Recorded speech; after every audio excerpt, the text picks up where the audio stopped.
Hmm. All right. Looks like we're live. So yeah. Right. Um. Hey guys, how's it going? Welcome to Let's Get Light episode 111. So yeah. Gonna see who is here now. So in a voice chat waiting for me. So just gonna read these. Ozzy says he can't make it to a chat. No worries. Must be busy.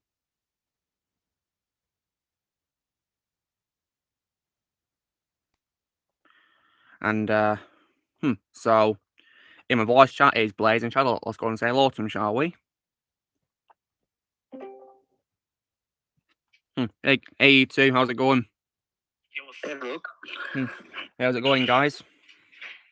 Going pretty well. Yeah, and right now we are going live. Oh, yeah. Yeah, the stream where the numbers are saying 111. 111. Pretty cool. Yeah.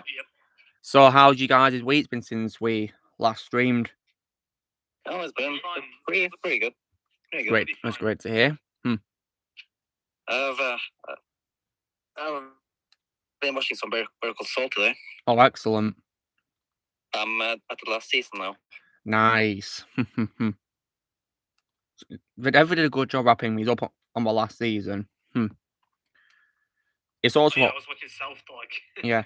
It's also the only season of the show which they filmed during COVID too as well. The only one they filmed in COVID, and they did a great job handling it, all the protocols and all that. Hey Joseph, welcome.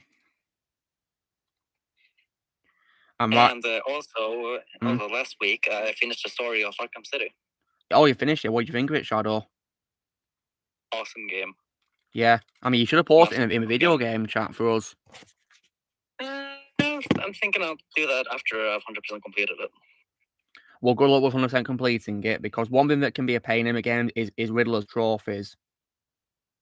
Yeah, Platinum trophy as well. Well, I mean, Blaze, do you need to get all Riddler's trophies for platinum? Yeah. Well, there you go. That's gonna be a lot of work for you, Shadow. But good luck. I got into trophy. Arkham City is the worst when it comes to platinum. Oh boy! Wow. Yeah. So Shadow, what did you think of story's ending then? The story ending. It was shocking, indeed. They were shocking. Yeah. And what did you think of Kevin Conroy and Mark Hamill's performances? Well, they were great as always, but I think when it comes to Kevin Conroy, I think he did the greatest performance as Batman. He always will be. I think he gave his greatest performance in this game. He really did a great job on the Arkham games. He was in as Batman, 3 of them. And Arkham City is no exception. That's why Arkham City is my favourite DC video game of all time. Not just Batman game, but my favourite DC game of all time. And one of my favourite games of all time. Yeah, I think it has become mine too. Yeah. And let me guess, do you get 10 out of 10? Yes. Yeah, me too. Obviously, though, folks, I do prefer the 7th generation version of the game, not the Return to Arkham version, because of the downgraded graphics. I mean, it really amazes me how a game from was it like 2010 or something, the game when it came out, Blaze, Arkham City? I think 2011. It's out 2010 or 2011. It's one of those couple of years, but it's incredible how well it's aged for its time. Incredible. And then they have Arkham Origins, which is 2013. Yeah, and then Arkham Knight, of course, came out a couple of years after. But there was also, of course, an animated film in the Arkham universe called Assault on Arkham as well, which I definitely got to watch that one day. Yeah. I'll be watching because Kevin's in it, of course, as Batman, and I believe Troy Baker's in the game as Joker, though, not Mark Hamill. So yeah, probably no Mark. But I do believe that John Carter Esposito was in it, though. I think so. Yeah, I read some of it. I think he voices I think it's like a character that's one of the inspirations for like the Black Spider villains, which is basically the DC equivalent of Spider-Man, but a villain version. And then you have Neil McDonough as Deadshot. That's cool. Oh yeah, he was this Black Spider, Jim Column. Yeah, thought so. Yeah, because I know the Black Spider characters because they appeared in Young Justice, voiced by Josh Keaton. You know, Spider-Man voice actor voices the Black Spider villains, which is pretty cool. They did got him to do that. And I absolutely love the soundtrack. Mm. In City. Yeah, Arkham City's soundtrack is absolutely phenomenal. I mean, I had the main theme on my phone actually. So do I. Hmm. So incredible. Right, oh for God's sake, I've got a goddamn rude person on the comments on my Sean Astin post saying, I'd also add in Raphael. Like, you ever heard of an opinion? I don't watch Ninja Turtles. Piss off. Muppet. God. Like, for God's sake, I've not seen Ninja Turtles, I'm not interested. You got a problem with that, piss off.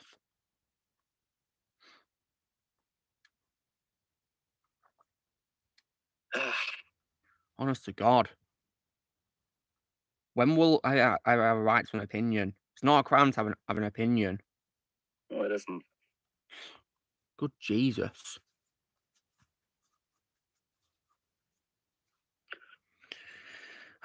Sometimes these days, you know, I don't know why I bother having an opinion because it's just going to create negativity these days, isn't it? I don't know why I bother these days. Yeah. But Shadow, I take it you're going to go to Arkham Knight next, aren't you now? I'm going to be playing more Arkham City tomorrow. Nice one. And Arkham Knight, of course, is next on your list, isn't it? Because you've got all 3 games on PS4, haven't you? Yes. Nice one. And, of course, you need a PlayStation 3 for Arkham Origins, which you do have a PS3, don't you? Yeah, I do have. Yeah. Obviously, I have no idea if your local store sells Arkham Origins or not on PS3, but then again, though, you could get it on Amazon. No, they don't sell any PS3 games anymore. Well, that sucks. Thankfully, you can rely on Amazon for that then. Or literally any other. Well, I have no idea what stores you have in Norway for, like, you know, buying games on Shadow, so yeah, good luck. Yeah. Yeah, I really hope the PS3s don't, you know, go extinct, though.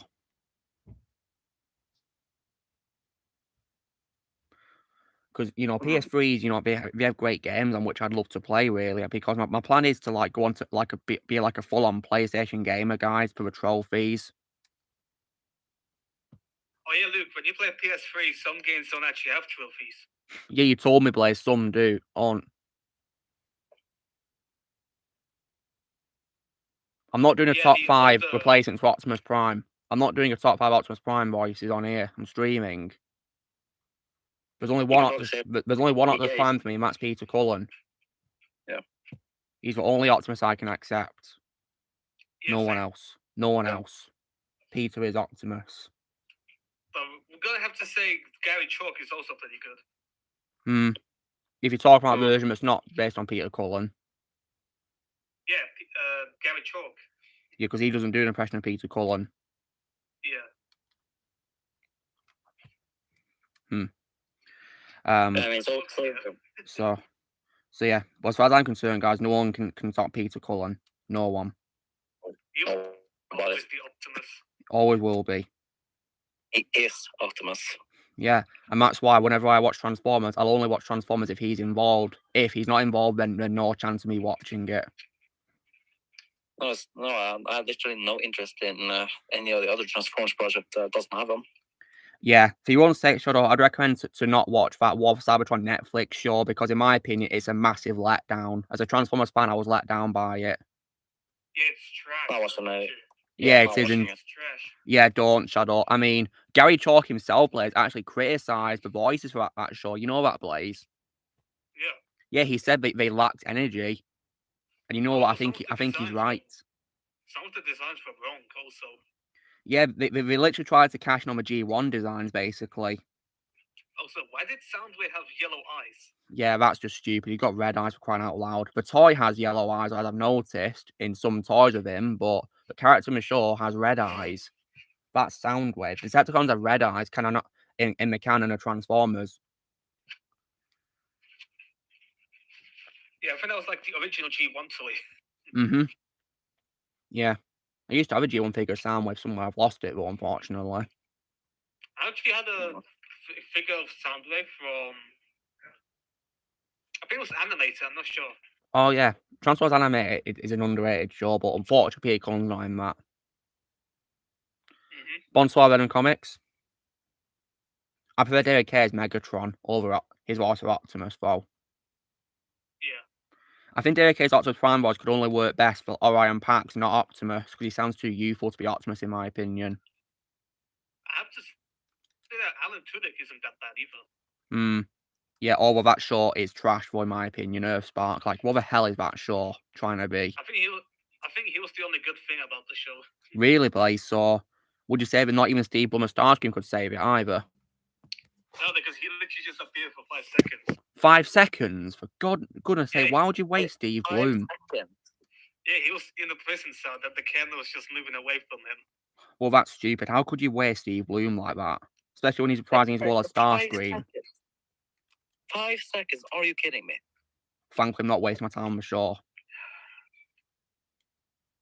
Also, I feel like Bumblebee was ruined in the show as well.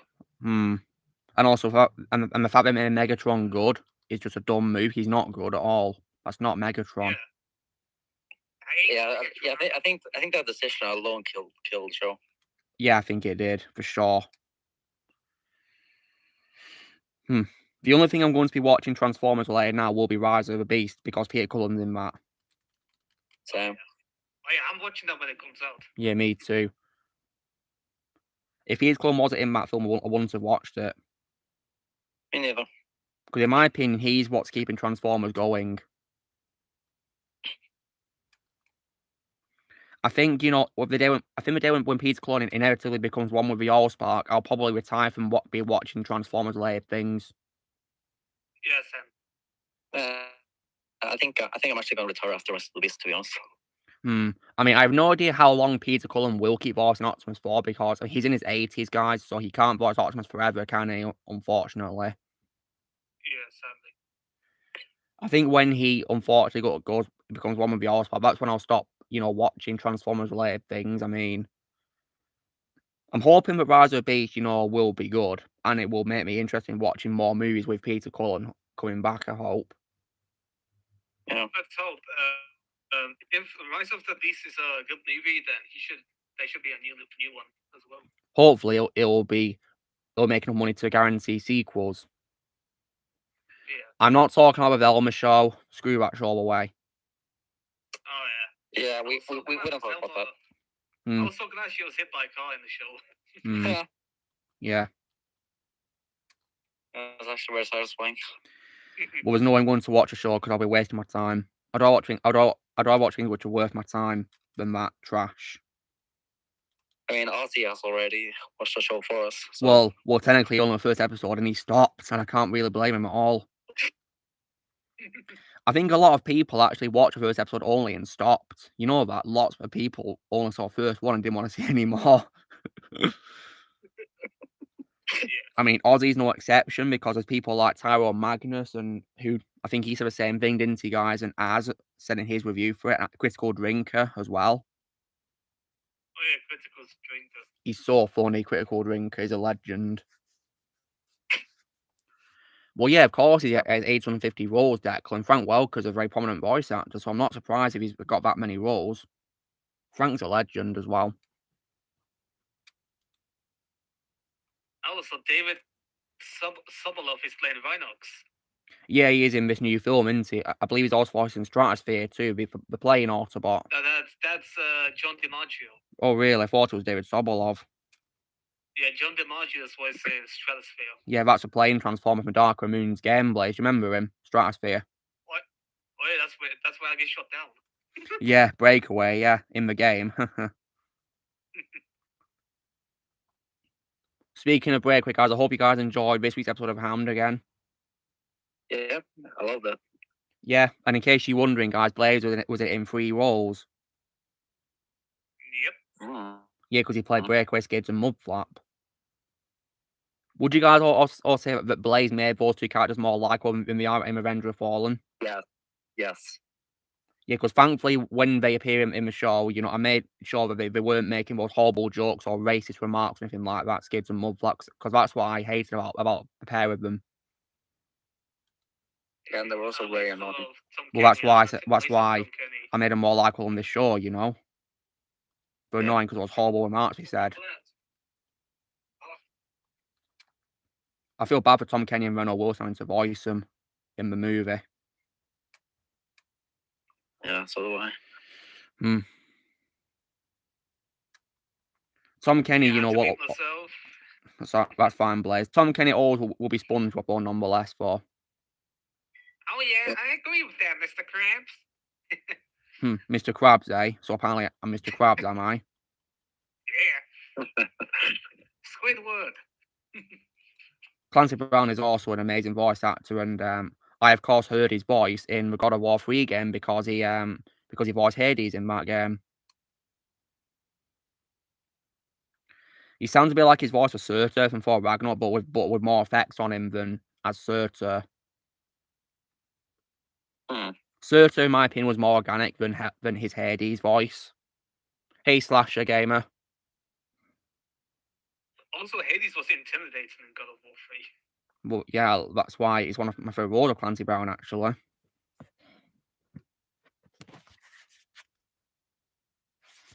So yeah, next week will be the 1 year anniversary of the Batman.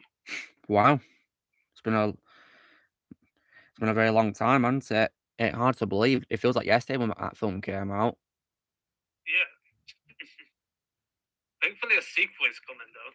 Yeah, good. Hopefully, it won't get ruined by the influence of James Dunn and Peter Safran. You know, I'm hoping the Batman will get a trilogy at least. It deserves to be a trilogy.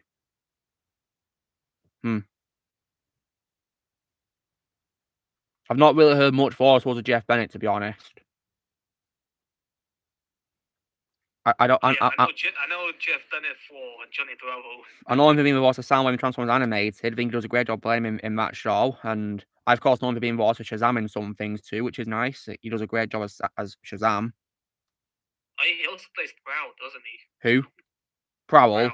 Yeah, I think that might be my favourite voice of his. Prowl does a great job playing Prowl. I think Prowl and Johnny Bravo sound the same, in my opinion. Well, it's the same actor, so what do you expect? I mean, he used the same voice. He used the same voice for them. Same actor, after all.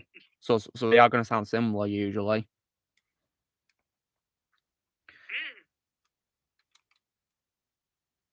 Right now, guys, I'm playing as Henry's Superman on Injustice as well to show my support for Henry. Oh yeah, very nice. Yeah. One day I might do a community post, guys, which is basically simply a picture of like like a collage of all Henry's appearances as Superman, and I'll say it as a hashtag. Henry Cavill deserves better as a hashtag. Yeah, he does deserve better. I agree. Yeah. Poor Henry. If I was working with Henry on a project, guys, I would make sure that I give him all the respect and love he deserves, and make sure he doesn't feel, make sure he feels comfortable with working on the project. Oh wow! Hey Luke, someone posted a review for Winnie the Pooh movie. Oh, not that horror movie, Blaze. Oh. What do we say about it? They said that they should have been a Robot Chicken sketch and not a 2-hour movie. With Robot Chicken, Robot Chicken would be a better choice because with Robot Chicken, you know it's a comedy show, don't you? You're not supposed to take it seriously. But making it a full-on horror movie is just borderline disgusting. Oh yeah, Luke, did you know MK12 was announced? Blaze, I told you about it on Friday morning when I was going to the gym. Oh yeah. Yeah, I texted you to say it's been confirmed. So yeah.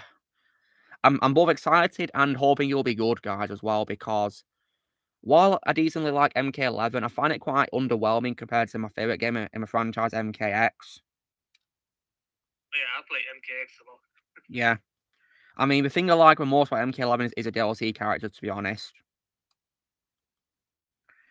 But when it comes to story mode of MK11, in my opinion, the only parts that I like is the parts with Shinnok and Dark Raiden. And in my opinion, the story mode dies when the timeline gets retconned. Yeah. And personally, guys, I don't like Kronika as a villain either. I think Shinnok and Shao Kahn and Quan Chi are much better villains than her, in my opinion. Shang Tsung as well. Also Onaga. Hmm. He's from Deadly Alliance, I think. Onaga. Even Dark Khan from MK vs DC, in my opinion, was better than her as well, in my opinion.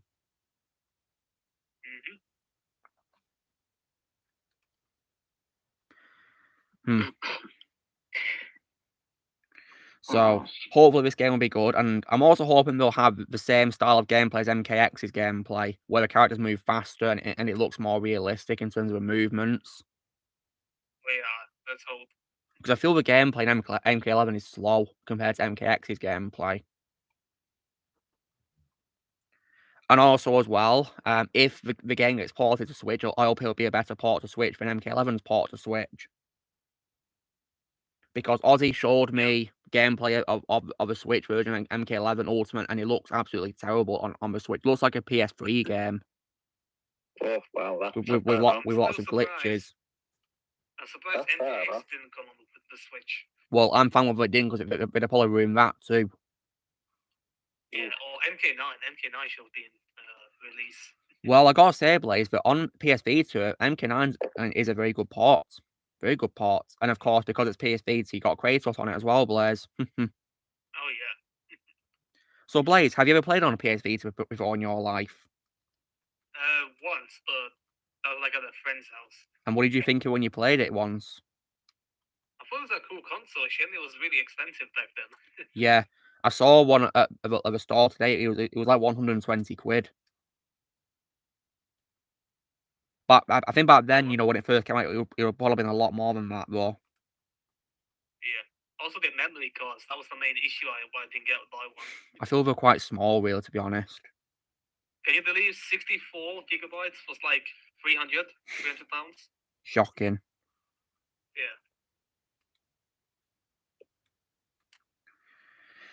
And so Blaze, what did you play on the PS Vita when you tried it out? I think it was MK9. Oh wow, and yeah, MK9 on the PS Vita is really good. Unfortunately, I can't platinum MK9 because the online trophies can't be accessible due to the online servers being shut down, sadly. Yeah. I mean, Blaze, do you have to get online trophies like as part of the entire guide, or are they separate like Ghost of Tsushima's trophies? Entire guide. Oh, that's unfortunate, because one of the reasons why I respect Ghost of Tsushima's developers is because they separated the online trophies from the single player trophies so that you could platinum the game without getting any online trophies at all. I think MKX has like 4 online trophies, but you can do them easily. Yeah, well, I can do them with your help, can't I, Blaze? Yeah, we can do the King of the Hill thingy and the 100 matches. Nice one. I actually already have the 100 matches trophy. Nice one. Well, you can help me get mine then. I mean, what colour is a trophy, Blaze? I think it's a gold. Gold? Oh, that's definitely worth getting then. And you know what, guys? I think an example of a type of game on PS4 which could give me lots of trophies, maybe even a platinum, could probably be Lego games. I think those are the easiest. Well, I think they'd be the easiest because Lego games, of course, are family friendly, so they're going to make them easy for like everyone, no matter how old they are, really. So in case children play the games.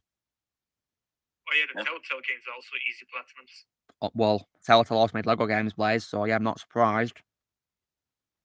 Oh yeah, if you play the Batman, the Telltale game, you actually get platinum just by playing it. Oh, that's cool. It's a shame The Walking Dead Season 2 doesn't have a platinum. That sucks. Yeah. Unfortunately, Season 3 has a platinum and Season 4. I see. I wonder why 2 doesn't have one then. How confusing.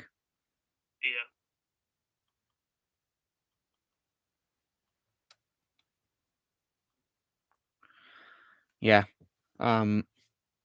But yeah, of course, right now, guys, I'm still grinding on Injustice, and I got to level. I got to level 92, and I'm close to level 93.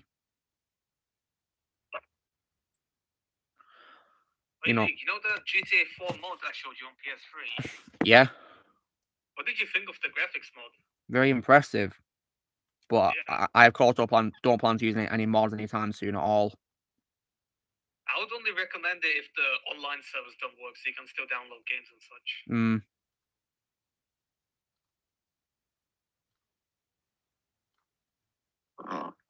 Yeah. And of course, Blaze, when it comes to PS3, of course, you can play PS2 against backwards compatible, can't you? Yeah, without trophies, sadly, though. Well, yeah, because they weren't even invented when PS2 came out, were they? Yeah. That's why. Mike said one of his tweets plays, but apparently PS2 is his favourite console. PS3? PS2. Mike said his favourite console is PS2. Oh, yeah, same here. Is that because you played it when you were a kid, Blaze? Yeah. Oh, wow. Understandable. I think I played Bully the most on PS2. Well, I can't blame it, Blaze. It's your favourite game. I find it kind of annoying that the PS3 version doesn't have trophies that the PS4 does. Well, we're getting on PS4 then, I guess. Yeah. And there's no way I'm going to get GTA Defective Edition on PS4 either. I tried out an Xbox One, I thought it was terrible. Yeah, there's no way I'm ever gonna play that game. Yeah, don't. Just play the original version if you can, Shadow, instead. Maybe. Yeah, they're much better than the Defective Edition. Much better. It's just absolutely appalling when the original versions of a game are better than their remasters or remakes. It's very appalling. You expect remakes and remasters to be better. Or just as good. But some of them are downright awful. Oh, so it looks like the trophies for Bully are quite easy. Easy? Okay, great. Yeah, here's like one trophy called Complete Go-Kart Street Races, which will give you bronze, I think. Nice. Which one gives you a gold, actually? Let's see. Isn't it also annoying as well, Blaze, how, some, like the rare trophies, which are very hard to get? Yeah. It's annoying how they're just bronze and not silver or gold. Yeah. Makes you wonder, was it really worth getting them if they're going to be bronze? Family War, guys. Yeah, Family War, guys. The trophy which we get level 100 on Injustice is gold, thankfully, not bronze. So that would definitely be worth getting. Apparently, Arkham City has trophies. Has what, Blaze?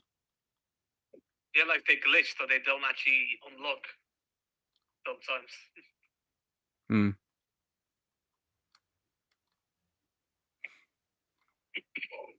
No, I didn't notice that, Joseph. No.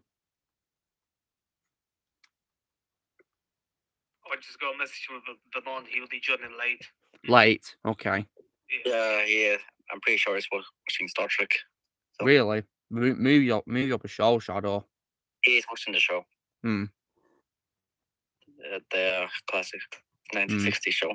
Yeah, I've only had a chance to see the movies so far. I hope I get around to watching the shows one day. Being, of course, the original show and also Next Generation. And I'll be watching Picard as well at one point if I can. Yeah, I'm going to end my Star Trek journey with that. Probably a good choice, yeah. The Whale. Yeah. You know the movie The Whale? Yeah, Blaze, I'm going to be watching that next week. I can send you the file for it now. That'd be great, yeah. What's the highest quality it's in? It's loading still. I'm going to have to wait for this. It'd be great if it was in 4K. Okay, let's do this. The Whale. Yeah, it's in 4K. Yeah, send me a 4K one. Because I like to watch ones in the highest quality, if possible. Oh, hey, Shadow, do you want it? I'll probably watch it later on. So do you want it in the meantime, Shadow? So when you're ready? No, I don't need it. I'm only going to give it one watch, guys, just for Brendan Fraser, and that's it. Simply because I hate the director, Darren Aronofsky.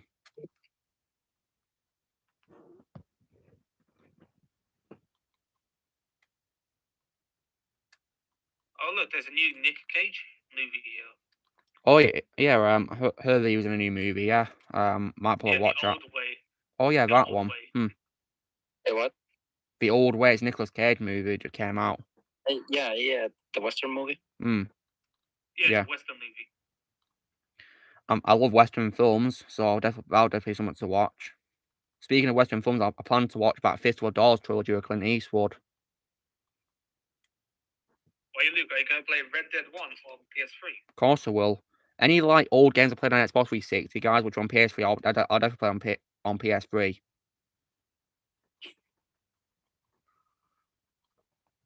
Darth Palmer, I know about that ending for ages. That's why I commented on Jay's video about it when he edited it together. I know about that ending for ages. It's a dark ending. I think that Rangers game's underrated.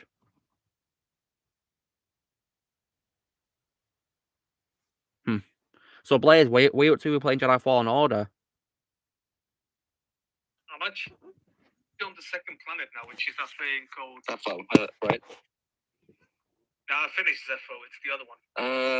Yeah, no, it's not Dathomir. Yeah, I went to that one. Definitely. Dathomir. Oh wow, that's what Darth Maul's from, Blaze. Oh wow. Yeah, you may know the characters there you find that they have the same species as Darth Maul, Zabrax. Sabrak, yeah. And there's a very hard boss, or very hard bosses in that planet. Yeah, I know. The boss fights in Jedi Fallen Order really annoyed me. That's why I went to easy difficulty.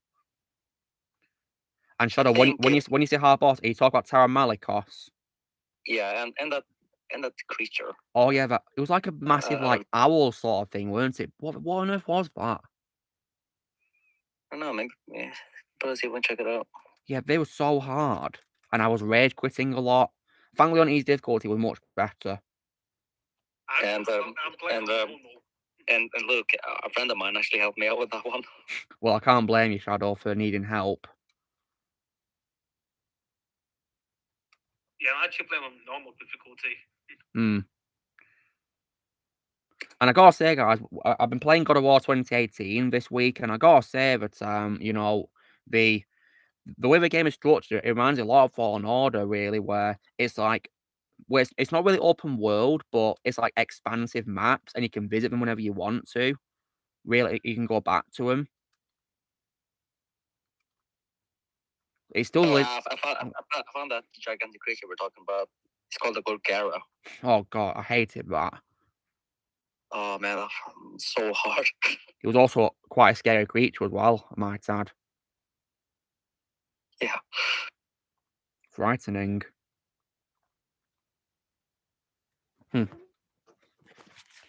Right, so we're halfway into a stream. I wonder where Don G. Corleone is today. I don't know if he's free or not. I mean, he said he couldn't make it to the last stream because he was at a convention, so that made sense. And I bet the mom's watching more Star Trek. Well, you said he watched Shadow. Well, I didn't say that he was, but. Well, either he is or he isn't. Whatever I think it's most likely. Either that or playing a game or watching movies. Or another show. I have no idea what he's doing. What I do know is he barely comes to my streams anyway. When I'm fighting Harley Quinn on Injustice.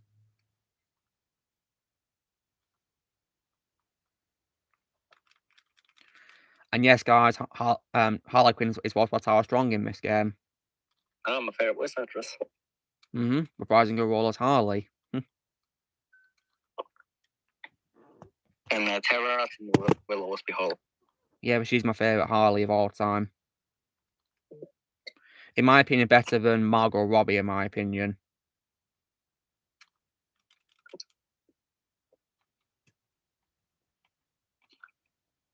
And Arlene Sorkin is my second favourite Harley. It's a shame if she can't voice anymore or anything else because I believe she retired from acting, so it made sense. So she's doing well. Yeah. Well, I loved her in Arkham Asylum. Yeah, she did a great job in that. I believe her final time playing Harley was DC Universe Online. You know that PC game, computer game. Oh yeah, that game's on PS4 as well. On PS4? Oh wow! So I can get it one day. I think it's free actually. Oh, it's free. Okay, nice.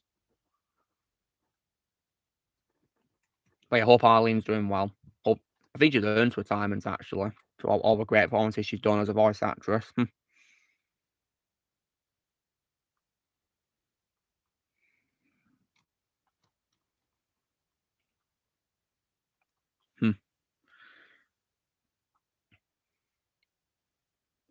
What's cool, Shadow, is if you, of course, are fans to play the Injustice games, the Ultimate Edition of the first game is on PS4 for you. Oh, that's cool. Yeah, so you can get it, of course, on PS4. And if you want to play Injustice 2, Shadow, I'd recommend the Legendary Edition, because that in Ultimate Edition of the first game has all the DLC for you there. Well, I'll definitely pick up that one. Yeah. You'll know what it is because it'll say it's on the cover, and the characters will be in gold on the cover. Whereas the cover for the base game is just Superman.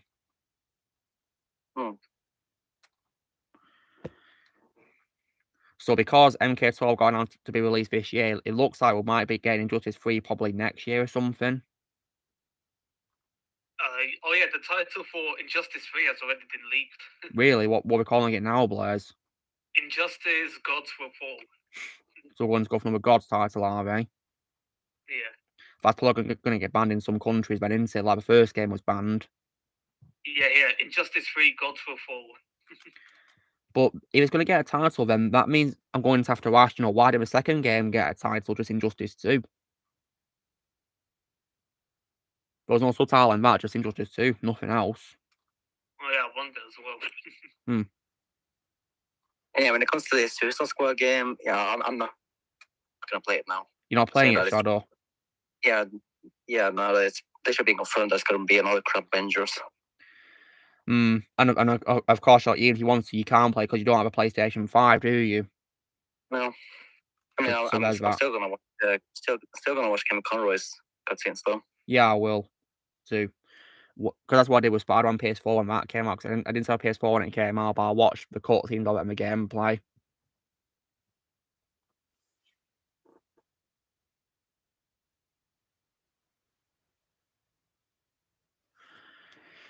And if you want, Shadow, if I get a PS5 in the future, I'll play the game so you don't have to as well. Thank you. But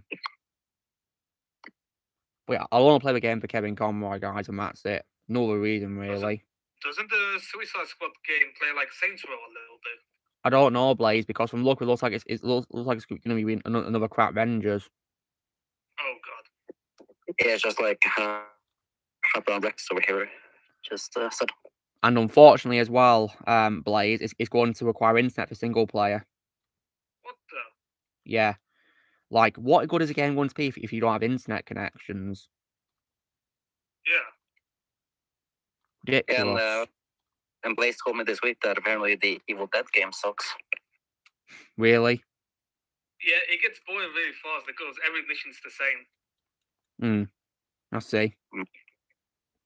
I guess I'll just stick to the movies and shows. Well, I've got it, guys, on PS4, so I'll play it so you guys don't have to anyway.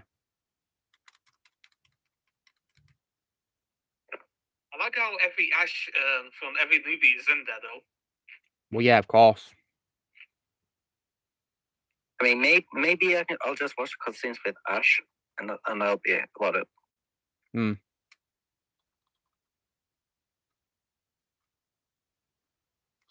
After I play God of War, guys, as a franchise, I'll be playing both the games of Horizon so far.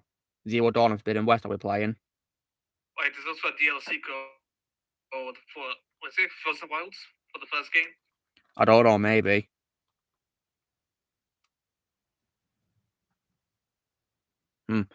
But yeah, hopefully it'll be worth playing the Suicide Squad game, to honour Kevin Conroy.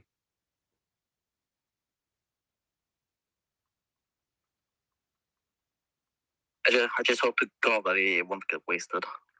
I hope so too. Because if he does get wasted, I'll be furious. Yeah. The trailer was very exciting when they revealed him. Yeah. And apparently it's going to be 5 years after Batman Arkham Knight, guys. 5 years after Arkham Knight. What the? Yeah. So Batman's definitely alive. It's not going to be before Arkham Knight. It's going to be after it. So he's definitely alive, despite, what happens in Arkham Knight, of course. Wait, how did Brainiac appear in Suicide Squad though. We're going to find out, aren't we? It'll probably be explained in the game. And if he's going to have a voice, of course, guys. I hope it's going to be Corey Burton voicing Brainiac, because he's my favourite Brainiac. Oh yeah. Yeah, Corey Burton to me embodies everything about Brainiac. It's hard for me to say what my favourite DC role Corey is. It's either Brainiac or Hugo Strange.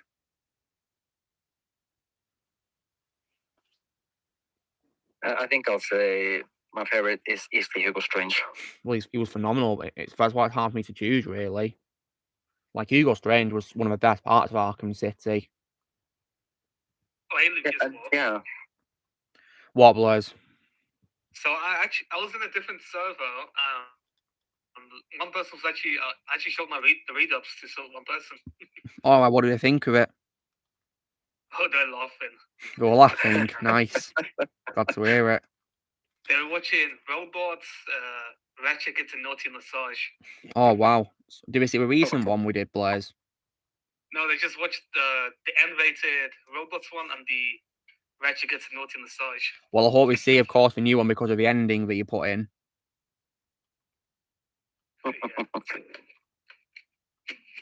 Speaking of, God of War 3, guys, of course, I think the remaster of PS4 is an example of a great remaster that didn't mess up the original game at all, in my opinion. I think the only new things it added, guys, was like, was of course the photo mode in the game, and of course an amazing improvement to the graphics to make them stunning. Like, wow. It's a shame Dante's Inferno is not getting a remake. What console was that on, Blaze? PS3, Xbox 360, PC. Well, I'll get on PS3 then. It's also on Xbox One. That's from what I know. Does it have trophies on PS3, Blaze? Yeah. Okay, PS3 then it is. I don't know if it's me, but Dante's Inferno has better frame rate than God of War. Does it? That's good to know. Yeah, the game never lags. Can you believe it? That's good. I've not seen Batman New Times, no.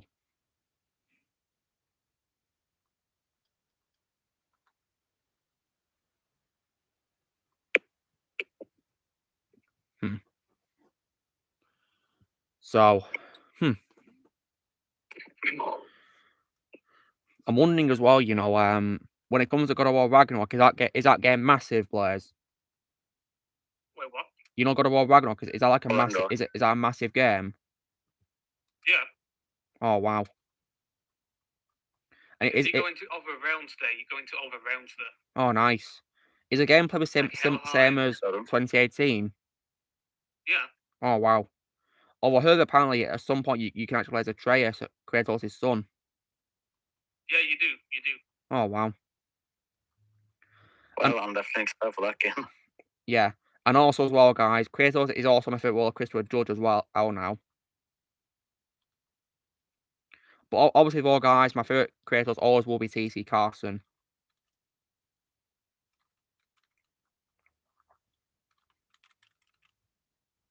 Yeah, T.C. Carson to me is Kratos.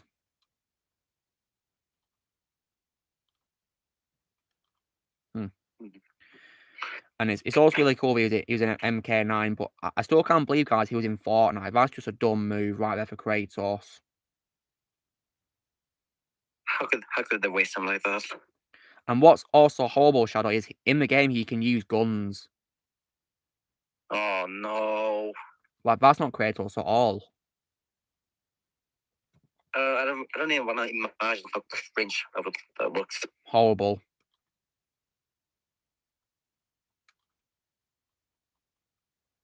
I guess I can say it. Look how they massacred my boy. Yeah. Thankfully, however, Blaze told me that apparently, thankfully, Kratos says nothing in the game, so they didn't get Chris. They thankfully did not drag Christopher Judge in it to waste his time as him. Oh, that's good.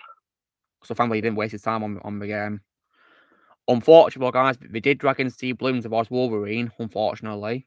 Oh no. And I believe he also, unfortunately, did the same thing for Nolan North as Iron Man.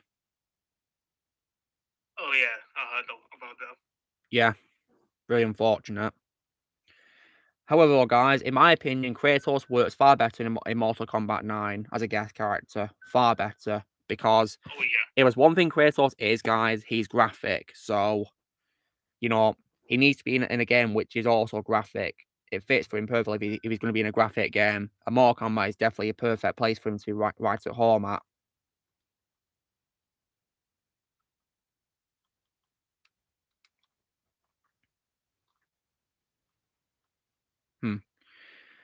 And also as well, guys, it's also occurred to me that, you know, it's also a year since I went to New York. Goodness me. 1 year. Yeah, can you believe that? 1 year since New York. That was actually quite fast, wasn't it?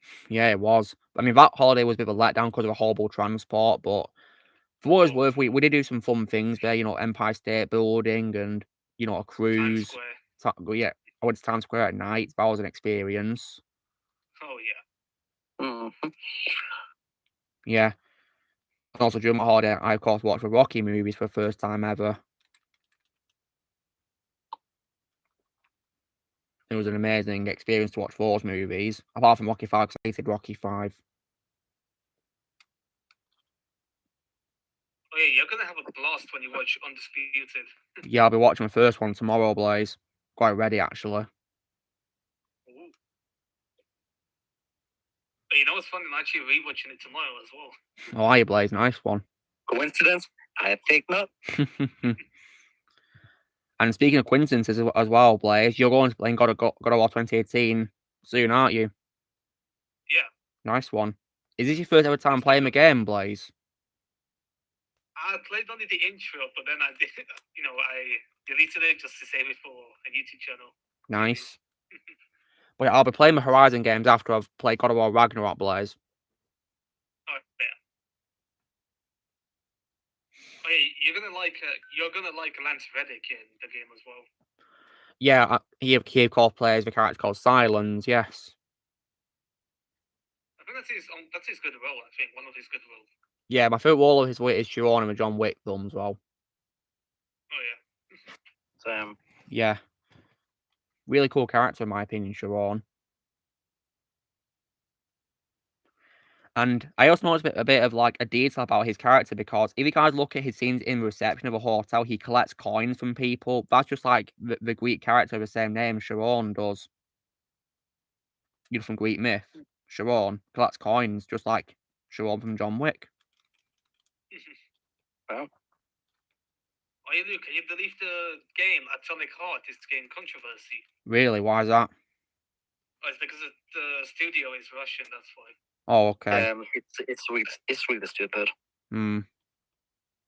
I actually played the game and it's actually really good. Hmm. I'll see if I can play it one day too. What console is it on, Blaze? PS4, Xbox One, PS5. Hmm. How much is it? It's a new game, so I'm not sure how much it is.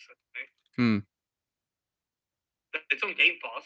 I think the controversy is equally What, Shadow? as Hogwarts Legacy. I think the controversy with Atomic Heart is equally as dumb as Hogwarts Legacy. Hmm. Yeah, it is. Like it's only a country for crying out loud. Yeah, I mean, what has the developers done? Then Yeah. part of the Ukrainian. And I'm pretty sure the people who are making the game in Russia, you know, they aren't involved in a war, are they? They're not soldiers, are they? Oh. And also, Blaze, when it comes to this game, is it getting loads of Karens on Twitter criticising it? Yeah, I think so. Yeah. Well, I think the best way I can describe them is, I mean, I'm basically going to be quoting Robbie Coltrane, guys, because when he described the people who are attacking J.K. Rowling, he said that the Twitter people hang around waiting to be offended. That's just what we do. He's right. They hang around waiting to be offended. Well, yeah, Luke, so Atomic Heart actually costs £52 right now. 52 quid, bloody hell. It's on Game Pass. It's on Game Pass as well. Let's see how much £52 is in Norwegian. Probably a lot for you too, Shadow. Probably. I actually like the game. It plays like Bioshock and Doom Eternal together. Oh, wow. Oh, it's only 648 for me. Blaze, isn't Jensen Ackles involved in that game? think so. Let me check. So I'm pretty sure I heard him promoting it somewhere.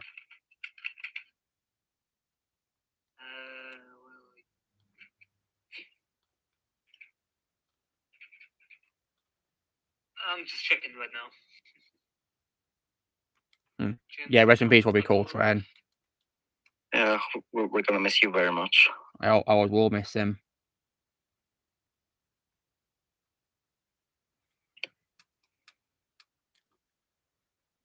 Yeah, it's very sad that he passed away last October. Really sad.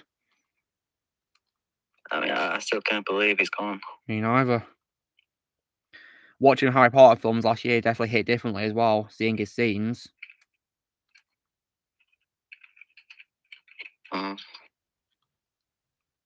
Oh, he's not part of it. He's only featured in the game trailer. So only a game trailer. How interesting. And also, Blaze, did he also get attacked on Twitter because of he was in it as well? Let me check.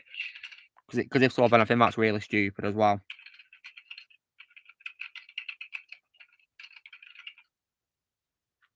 I'm almost done defeating the characters of Superman, then I'll show you guys what I got this week. Alright. I think I've got like 2 more fights. I'm fighting Solomon Grundy now. Oh, yeah, he's getting attacked because of it. That's just stupid. Leave him alone, for God's sake. What did he do wrong? Yeah, well, what did he do? I think he's just playing the main character, isn't he? Well, in the gameplay trailer, yes. Yes. The only thing he did was promoting a game made by Russian developers. That's it. There's Just ridiculous.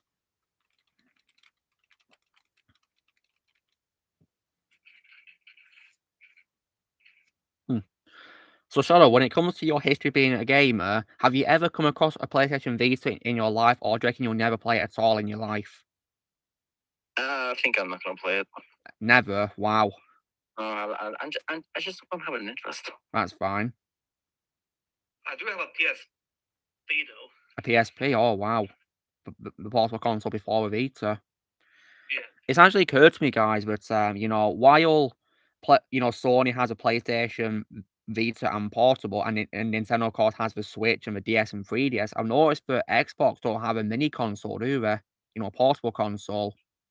Yeah, they have the cloud streaming thing, xCloud. I mean, if you guys were to create, like, a mini console which is portable for Xbox, what would you guys call it? That's actually tricky now. I mean, I'd probably call it something like maybe Xbox Mini, something like that. Yeah, that could work. Yeah. So something, like that maybe, really.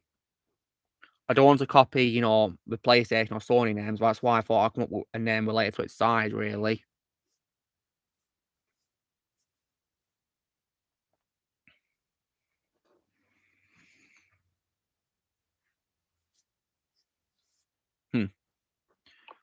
You're going to say that too, Joseph? Wow. So I'm not the only one who thinks it should be called that. Cool.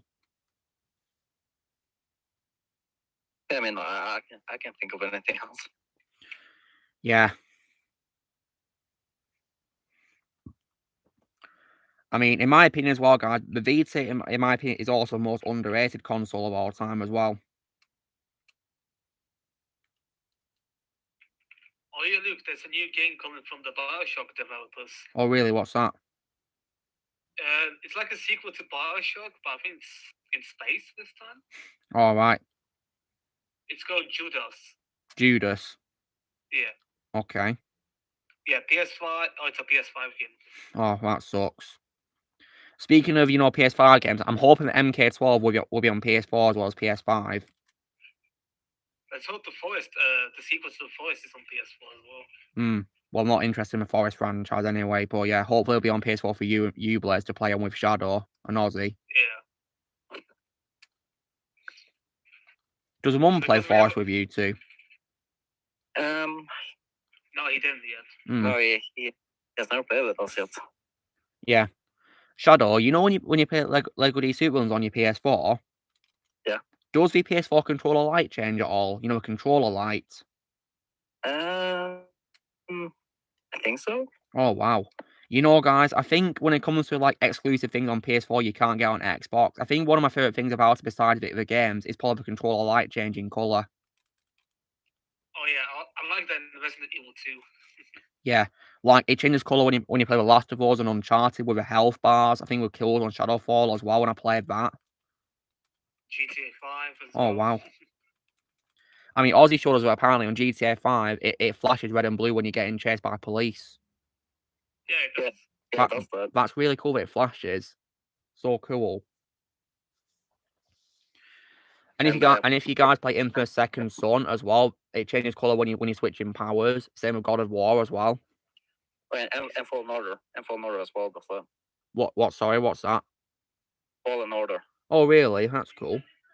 Yeah, but when you're on low health, it Does it changes go to red? I actually didn't notice that yet. And guys, I've just done the match as Superman, so that means I can show you guys what I got this week. Congrats. Yeah.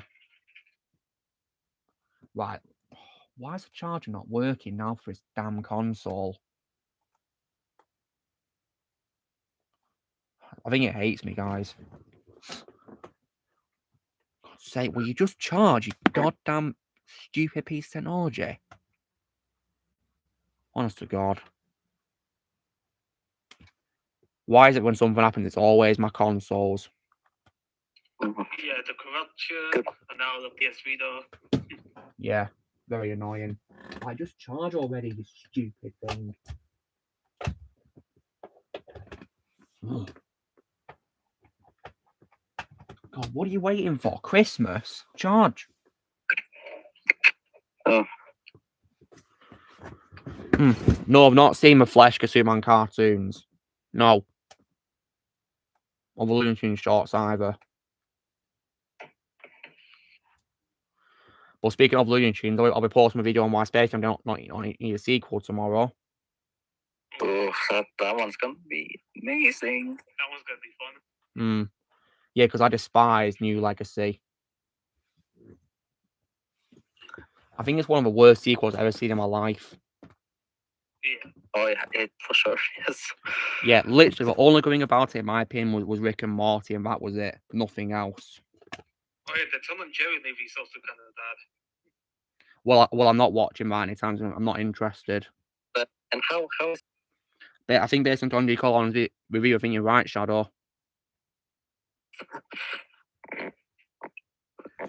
So, guys, this week I've been unboxing a lot more figures than I usually would do, so I'll show you guys what I've unboxed. So, last Sunday, actually, day after last week's stream, I unboxed my figure of Injustice 2 Batman.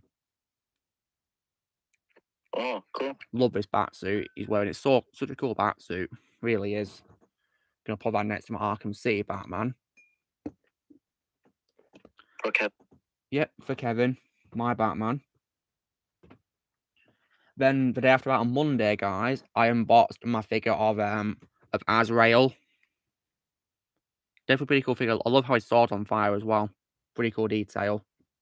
He's even got like these like wing things at the back. See this? Yeah. Wow. He's awesome.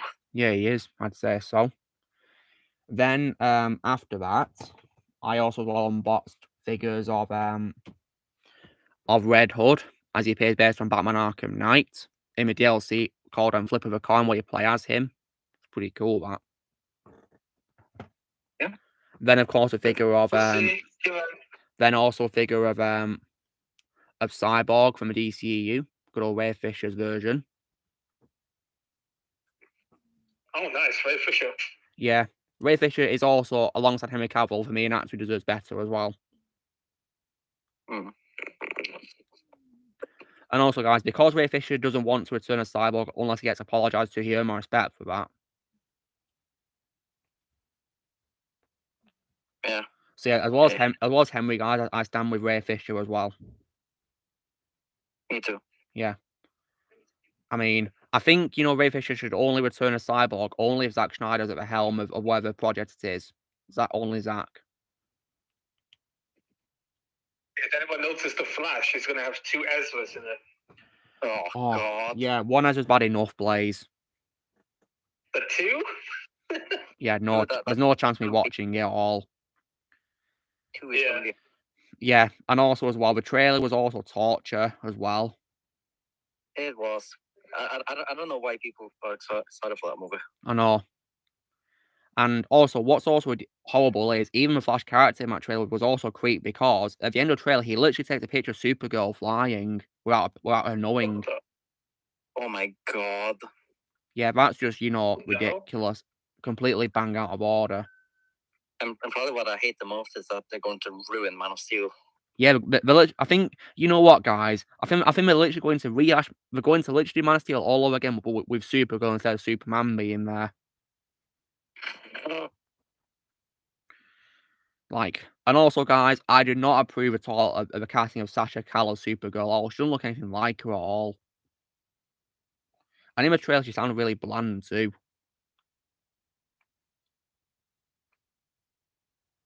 I guess it's just all of the same that if you don't like such a called Supergirl, then you're racist. Well, wouldn't be surprised if people do that, but she doesn't look anything like Supergirl, and she sounds bland in the trailer too.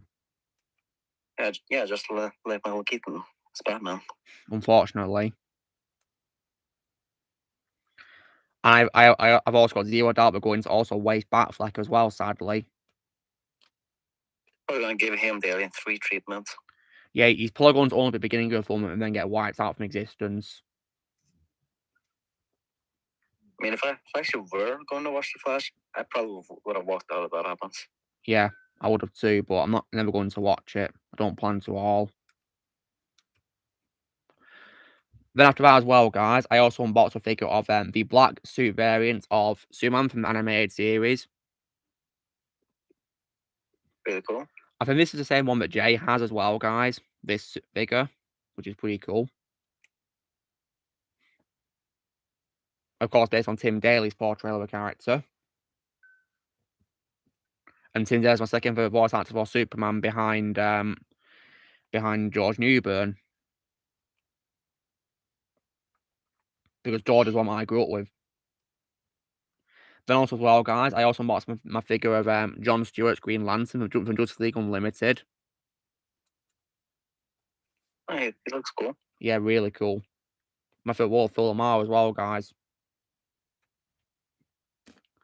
And then today, actually, as well, I unboxed my figure of none other than of Batfleck Unmasked. Nice. Yeah, hopefully, guys, I'll find a figure in where he's got his cowl on. But yeah, right now he looks pretty cool unmasked. We do a good job designing Ben Affleck's face for his figure. Yeah, that's pretty good. And then last but not least, guys, as well, I also unboxed my figure of Wolverine. Yes. Yeah. When it comes to Wolverine, guys, Hugh Jackman's my favourite Wolverine of all time. Always will be, in my opinion. But my favourite voice actor of all time is Steve Bloom. Same. Because Steve's one I grew up with, and also, well, because he's done such a great job playing him in so many things. And right now, guys, because I did that big match of Superman, I'm going to eat some Maltesers after showing you guys what I got. Mm. Now, guys, I only got. Resident Evil 2 now. Oh, nice, Blaze. I got, I got 2 games, guys, and 1 Blu-ray movie. So I'm going to create a poll in the chat for you. So, Okay. okay, start a poll.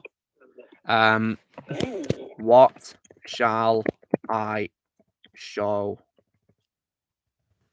first? You see, Luke? Wait. I guess you can show the Blu-ray. Well, you can vote, Shadow.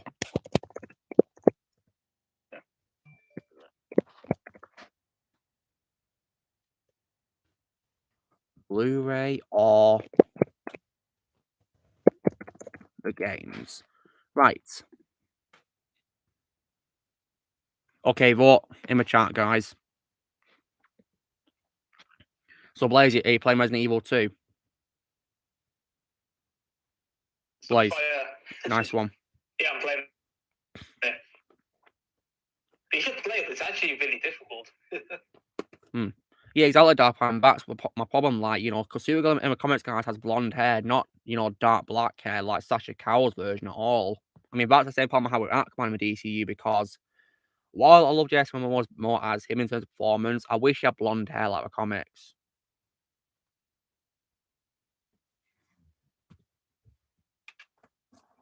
I mean, I've noticed, guys, that apparently the hairstyles for Ocean Master and Aquaman are reversed in the DCU. Because in the comics, Ocean Master has dark hair, while in the film of 2018, he has blonde hair for some reason. Huh. So people are voting right now. Wow, it's a 50-50 tie. Wow.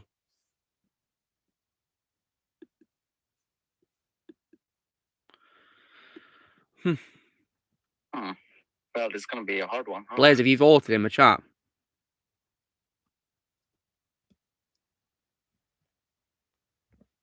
No, I didn't. Okay, Blaze, it all counts on you then to vote. Let me quickly check the poll. It's a 50. It's 50-50. 50-50 now. Let me go check the poll. And Blaze, the last vote wins. Last vote wins, guys. Gotta make it count.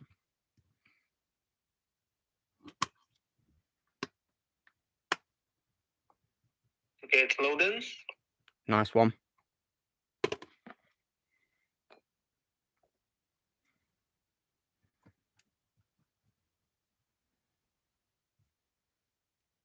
Okay, voted. What have you voted, Blaze? The games. Okay, so that's it. Okay, so the votes count, guys. So now this week's games, guys, is 2 Lego games for PS4. Okay, one of them I owned on Xbox, but I decided to exchange for PS4 versions, get trophies, and the other is a game I never played before, but I thought I'd get for a Sega game of trophies. So, and this game I heard didn't have very good reviews, and Ozzy also criticised it at some point as well, if I can remember correctly. But I thought to get it because I love the show that this movie, that the game is based on, and also as well, I thought I'd try it out for the sake of getting trophies too as well, because at the end of the day, if I don't like it, at least I get trophies, right? Yeah. So, and that game, of course, is none other. I'll give you a clue. It's based on a Lego movie. Lego movie, huh? Well, it's a Lego movie, yes, and the game had mediocre reviews. Yeah, I'm thinking it's Ninjago. It is, yeah, like an Ninjago movie game. Yeah, I knew it. I mean, have you played that game, Shadow? Yeah, I have. And what do you think of it yourself? It's okay. I mean, do you reckon it's better than the Lego Movie 2's video game? Oh, yeah. I mean, Well, thankfully, I refuse to play that Lego Movie 2 game. I mean, what the hell even is that Lego Movie 2 game? I have no idea.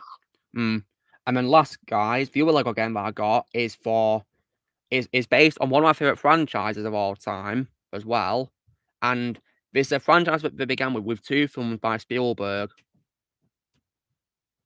Do you know what that franchise is? This Lego game is Jurassic World. Yeah, Lego Jurassic World on PS4. Yeah, I knew it immediately when it says Spielberg. Yeah. It's a shame we didn't remaster Lego Indiana Jones for PS4, isn't it? Oh, they should do that. I think I could play on PS3, though.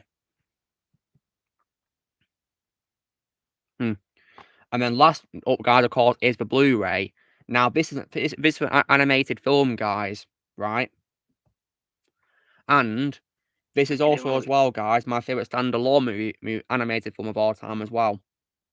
And it's also, in my opinion, the most underrated animated film of all time as well. The most underrated animated movie of all time. Do you know what that is?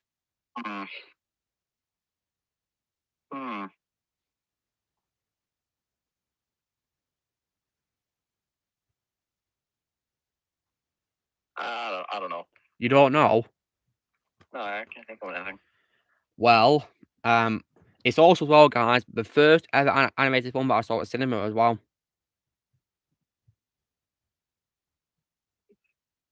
Who's the director? The director is Chris Wedge. Chris Wedge. All right. I'll look him up. And this is a standalone film as well, guys, animated.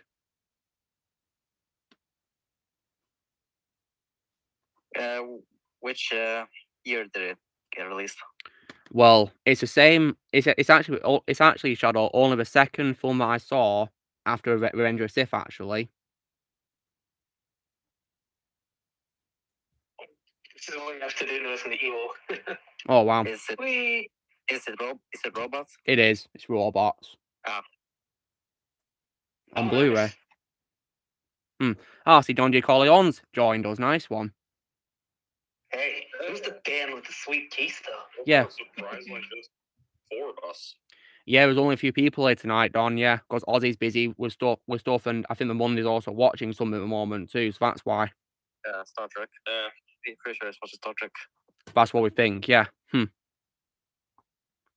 But in case you're wondering, Don, I just showed, I got Robots, the Blue Sky film on Blu-ray, Nice.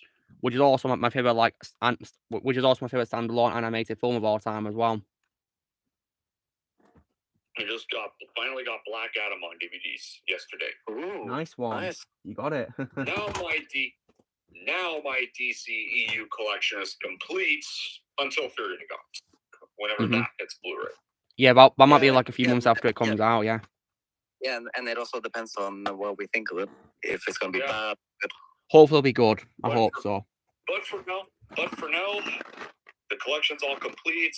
I don't own Aquaman. I refuse to buy Aquaman for good reasons. Understandable. But I am gonna rewatch it tonight. Well, I'm gonna rent it off the Cineplex store and rewatch it tonight. So Good luck. because I still have to review it. Yeah. Before I do Shazam 1, and then my DCU series will be done. Yeah. So Then I could go back to the Infinity Saga reviews. nice one. So Don, now the people here, of course, already know why you've been absent, but you've of course been to conventions, haven't you? Yes. Which is pretty awesome. And you, of course, also told me to share to a group that you met RoboCop himself, Peter Weller. I sure did. And how was he when you met him, Don? Tell us about how you met him. Well, there was either you could get an autograph or a selfie. I was originally going to get an autograph, but then I remembered this is one of those rare once-in-a-lifetime events. You should get a selfie. So I got the selfie instead. They were the same price. And yeah, he definitely saw my Freddy hat I wore, and he liked my Freddy hat. Oh, wow. And what did he say to you, Don, when you met him? Well, he definitely said I liked your hat, and then we got the picture together. Nice. I said. And did you tell him, that you were like a massive fan of RoboCop and all that? Well, it seemed like the other people supervising the thing were kind of seemed like they were kind of the other people supervising his meet and greet part were kind of in a hurry. I just didn't really want to keep the other people. Didn't really have time, so I didn't want to keep the other people behind me waiting too long. Understandable. Yeah. If I was to meet Peter Weller, guys, I'd bring my RoboCop Red Scott Blu-ray for him to sign. That's what I'd do. I mean, Don, could you brought like a thing for him to sign, like a DVD or something? I did, but he could either. But usually it was actually more pricey to do both, so I had to pick just one. And plus, the copy I have is the Steelbook. The autograph would be a little hard to see on it. Yeah, of course. That probably makes sense. Because the Steelbook is kind of the color of the poster, except a bit more darker blue. So the Steelbook I have. Oh yeah, and Don, something I want to ask you. Have you seen that Gina Carano movie, Hell on the Prairie yet? No, I still haven't yet. You're gonna love it. Great movie. It's my favorite movie of last year. It's currently just snowing right now in my area. Yeah, it's been snowing a lot here too. Yes, George, that's a good idea because in case you guys don't know, Peter Waller also, of course, voiced Batman too. So I'll definitely love to get Dark Knight Returns 2-parter on Blu-ray for him to sign as well. Because Batman, of course, is my favorite voice for Peter Waller. And I'm planning to get a figure of his Batman at one point by McFarlane Toys, a DC Multiverse toy line.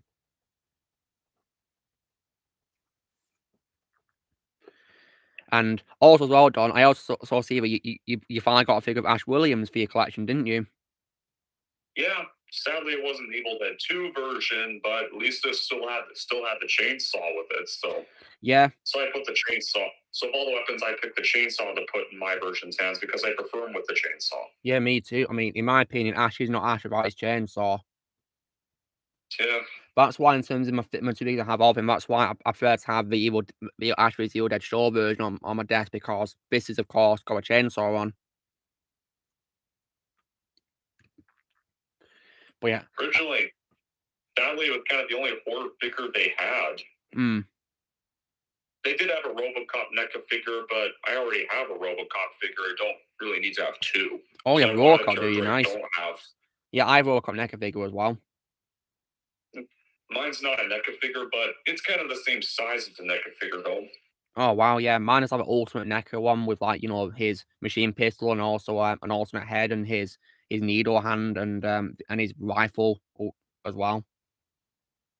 There's even another set that actually had a RoboCop figure, and it had his chair that he sits in.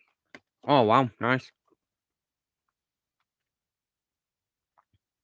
When it comes to, you know, the way I am on the film, guys, you know, mine is of course like a box sort of thing, you know, of the director's cut of it. So it looks like this, really. So I'll probably get POL to sign this with like a very visible coloured pen so we can see it, and yeah. Yeah, I actually also have a director's cut. Nice. On Steelbook, and I also have the theatrical cut on DVD. And I did manage to find my other copy of RoboCop 2 that I have, and I did not find the RoboCop 3. I guess I really did throw it away. Good. Deserves to be thrown away because it's trash. The only RoboCop films I kind of really own now are just 1 and 2. I own all of them, so yeah. But this is what it looks like when you take out a box, guys. You know, the Blu-ray itself. So Peter Weller could probably sign this. My Steelbook looks kind of just like that. Yeah, this poster's so iconic, really is.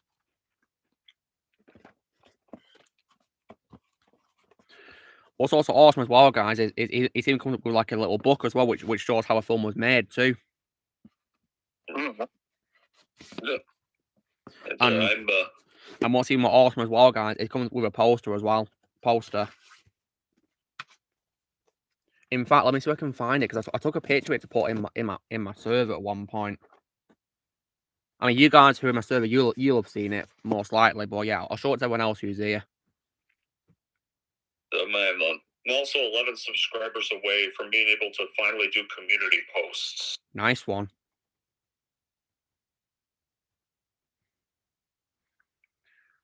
Right, I'm looking at my posters right now, and there's my Spider-Man 2 one, there's my Mafia one, Red Dead Redemption 2, The Thing.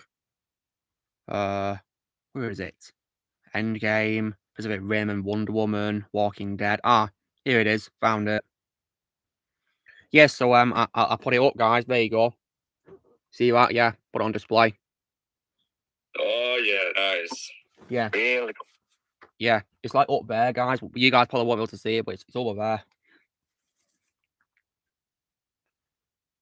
Yeah, I can barely see it on the stream. Well, it's not in view shadow. It's under my horse porter into Interstellar. Yeah. George, I think that was Derek Mays who played RoboCop in that Direct Line commercial, not Peter Weller. I mean, I think Peter Weller's too old to play him in the suit nowadays, isn't he? Which makes sense. Well, he did reprise the role in these KFC commercials, I think. I think that's his voice, Don.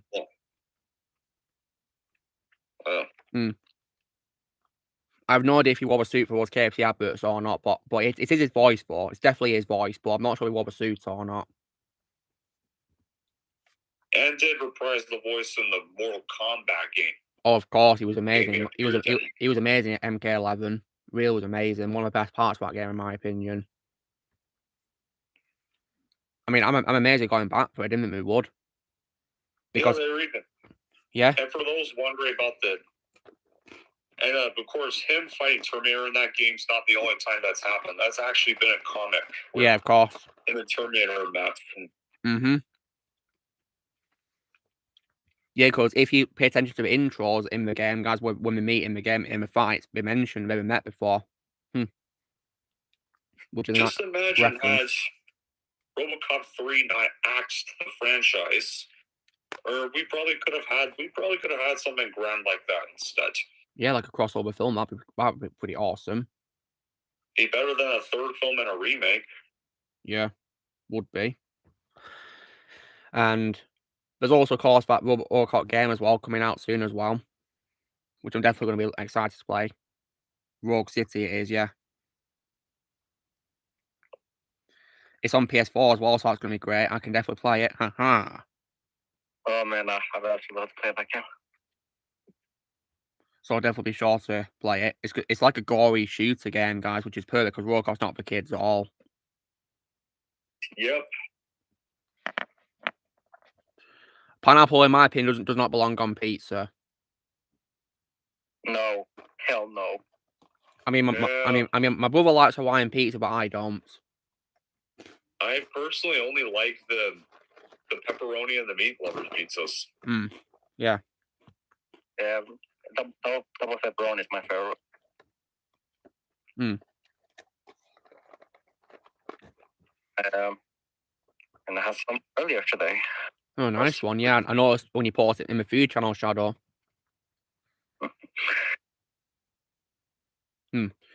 And so when it comes to my posters, guys, the ones you can see here are like from the Dust series and whatever, but above them is like the map for GTA 5 and the Goonies and John Carpenter's The Thing. They're up there. And over there is my poster for Pacific Rim by Del Toro and also Wonder Woman 2017 as well. Got lots of posters in my room. It's definitely nice to have them up, really. I've also got a poster for Hellraiser as well, guys, for my steelbook of Hellraiser, so I'll definitely be sure to put that up one day. The original movie, of course, yeah. Because as you guys may know, I'm very reluctant to check out the rest of the franchise. Reluctant, if you will. Yeah, and Henry Cavill is in one of those movies. Yeah, he is. And I will watch that Hellraiser movie for him. But I guess that's gonna have to mean that I'm gonna have to continue the franchise. Oh boy, that's not gonna be good. I suppose on a more positive note, Shadow, it means if I watch a franchise, I can rant about the bad ones, can't I? Yeah. I mean, because if you guys saw my Halloween ranking on Thursday, then I did rant a lot about the bad ones, of course. And that was funny. You saw it, did you, Shadow? Yeah, that. I know Don saw because he commented on it, of course. Both his ranking. Yeah. On a Monday, guys, stay tuned because I'll be posting my ranking of Chucky. Ooh, nice. Yeah, and then, guys, I'll be ranking the Scream films next. But just so you know, I'm not going to be watching Scream 6, so it's going to be ranking number 5 movies. Yeah, well, I may only just so you guys don't have to, but I can already tell I'm not even gonna enjoy it. Yeah, well, good luck, Dom. That's all I can say. These trailers were not giving me positive vibes. Well, I've not seen the trailers, Dom, but apparently in the trailers, for some reason, Ghostface has a gun in them, which is just ridiculous for Ghostface. Oh, yeah.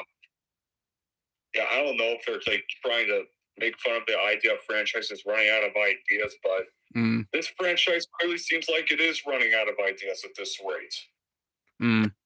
Yeah, pretty much is.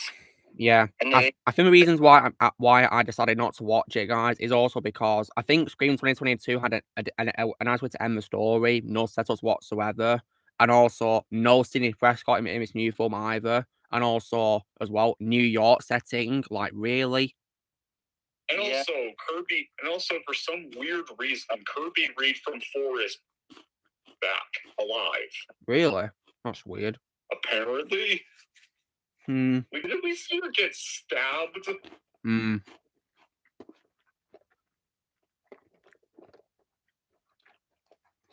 Patrick just said in normal chat that he can't join us because he's watching the next James Bond movie. That's fine. Oh, and another thing that Wonka has begun filming. Reshoots, yeah.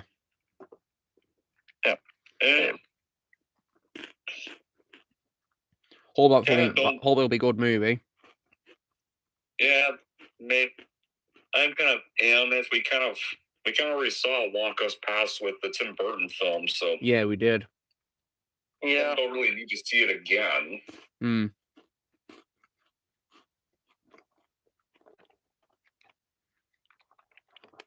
And yeah, this is controversial. I like the Burton movie better. Yeah, me too. I don't like 1971 movie. I think it's horrible. The 1971 movie I find so overrated. Yeah, me too. I don't know why people like it so much because I personally hate it. Even Roald Dahl hated that version. Don't blame him. Yeah, he did, Don, because he said that apparently whenever he was once at a hotel and it came on TV, the movie where he was staying, and he immediately turned it off because he thought it was horrible. No, it's not a shock. Like the Bird movie actually got the book properly. Yeah. Hopefully this Wonka film will be good, though. Yeah. Daniel has joined us. Yeah, greetings, Daniel. Welcome. Hey guys, how's it going? Good. Pretty good, yeah. Just chatting right now, yeah. And also Don, I also as well see that you've also had the unfortunate experience of watching a film So We Didn't Have to, which was a film about a bear that does drugs. Yes. Yeah, which is definitely, a red flag right there to begin with. Like, why would you make a movie about that? Yeah, and plus I kind of wanted to give my viewers my thoughts on the director. Yeah. In the video. So a fan-blaming woman. And blaming director, yeah. Daniel said he'll be back. Oh, okay. Right, and Daniel just left. He said I think it was like an internet problem for him, so yeah, no problem. And Don, would you say you give it a 4 out of 10 because of Ray Liotta being in it? Yeah, and some decent gore. Gore, okay. Well, I'm only gonna watch Ray Liotta scenes, and that's it. If we do like a compilation of it, if you've seen on YouTube, guys, I'll only watch that, nothing else from that movie. He's only like a few scenes, so it shouldn't be too hard to release it then. So they waste them pretty much. Yeah. Unfortunate.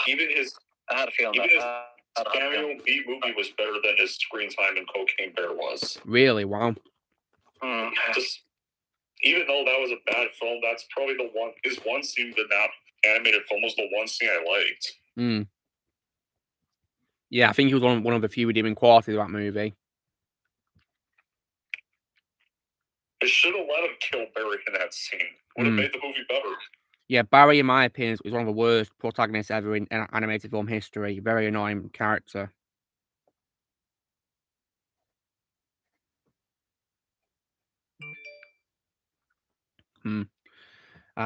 So when it comes to his film, I'm not going to watch it, guys, at all. I will only watch Ray Liotta's scenes when we come to YouTube, and that's it. Nothing else.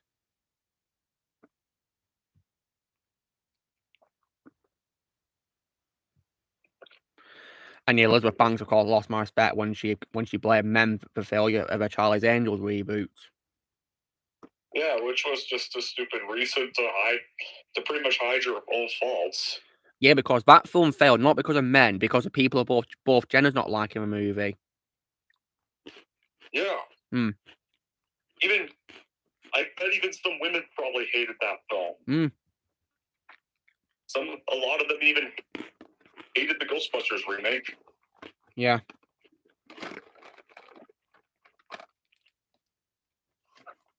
Yeah, because several people I know who are female, they hated Walkbusters. Like several members of the Geeks and Gamers, for example, they hate Walkbusters. Nobody likes Walkbusters. Nobody. I don't know who could possibly lie that trash. Well, I'm sure the Boxers on Twitter loves it. But Yeah. not surprised me. Yeah, because that's probably one of the worst ever, like, you know, reboots of all time, in my opinion. Walkbusters. I think it's the second worst behind Mummy. Oh, the Mummy only 2017 was terrible. The only Ghostbusters film I know that exists are Ghostbusters 1984, Ghostbusters the video game, and Ghostbusters Afterlife. Mm-hmm. You had to say so. Oh man, I gotta play Ghostbusters. It's a video game. It's a much better sequel, more proper one than Ghostbusters 2. Many fans apparently regard it as Ghostbusters 3, apparently, but, you know, I'd rather call it Ghostbusters 2. Yeah, I mean, it's like, this video game at least does not ruin the happy ending of the first film. It makes it look like the Ghostbusters accomplished nothing. Yeah, exactly. The second film, unfortunately, undid the happy ending in the first movie. And Dana now somehow has a kid from another marriage that was never explained for no reason. How strange. No, I'm an atheist. I don't believe in God. Are we talking about the Ghostbusters game? Yeah, Blaze. Yeah. Oh, that game's awesome. Nice. I might get on PS4 actually one day, guys. It's on both PS3 and PS4, from what I know. Yeah, I believe it got a remaster of PS4. Yeah. And I love that all 4 of the Ghostbusters replaced the roles too. Yeah, sadly as well, guys, it was also Harold Ramis' final time playing Egon as well before he died. Rest in peace. I'll also say, guys, that Egon's my favourite Ghostbuster as well. Egon's my favourite. Oh yeah, Egon. Yeah, he's my favourite Ghostbuster. Yeah, I prefer Venkman. Yeah, Egon's my favourite because of how much he was dedicated to a team and wanting to defend them from, you know, of course, the character who was, you know, trying to make them out to be fake in the first movie. I love how he was willing to defend them. That's why he's my favourite member of the team, Egon. Yeah, I rank the Ghostbusters Egon, Venkman, Ray, and Houston. Yeah, Walter Peck was despicable. Actually, Houston in third place, Ray in fourth. Yeah, Walter Peck was despicable, and I'm glad that Egon would jump to the defense of the Ghostbusters for that. And yeah, and I think Afterlife also definitely did a great job honouring Harold Ramis' legacy as well. Yeah. Very emotional. They did that beautifully. Yeah. Afterlife, in my opinion, is easily what we should have got in 2016, not the abominable garbage, of course, Walkbusters. Yeah.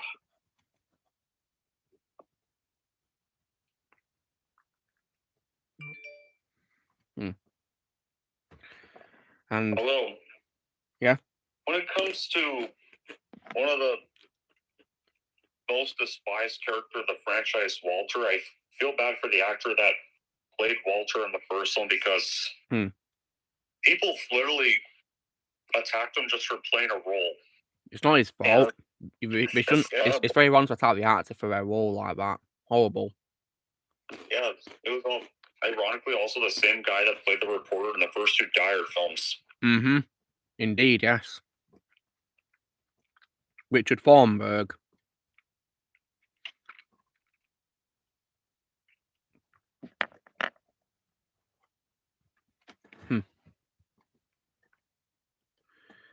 Oh yeah, and in other news as well, guys. I also can't believe that they're apparently going to be doing a second season of Velma. I can't believe it. I'm livid about that. People just had to go give it that show lots of views, and now we're getting another season because of it. Thankfully, Vordon, I'm never going to watch it, so I didn't give it any views at all. Never will. Me neither. I just read it on Wikipedia that it got loads of views. Yeah. And guys, can you believe we're getting more Lord of the Rings movies? Yeah, I'm also angry about that too. Like, leave Tolkien's work alone. Wasn't Rings of Power enough? Power damage and enough? Peter Jackson's work alone too. Yeah, because thanks to what I heard from Isaac's reviews, guys, it seems Ring of Power is one of the worst shows of all time ever. Like, what the hell is that show? I mean, I consider it to be the worst show I've ever seen. I can't. I can't wait for Sauron to magically come back for no explained reason. Great idea. It's not going to work at all. It's gonna be another Rings of Power. I know it. No one even asked for more movies at all. It'd be great, guys. I'm just going to read the books and watch Peter Jackson's film, and that's it. Nothing else. Absolutely. I don't believe they were promoting Rings of Power here. Very unfortunate. Don't do it by Kit Kat bars, Blaze. Yeah, sadly. Yeah, that sucks. Yeah, and thankfully I don't see any promotion for Rings of Power anymore. That's good. Yeah, same here. I don't see it anymore. Unfortunately, guys, when I ordered things at Amazon, they had like tape on it, which had like Rings of Power on it. Sadly, on the tape, on the boxes. Sadly. Yeah.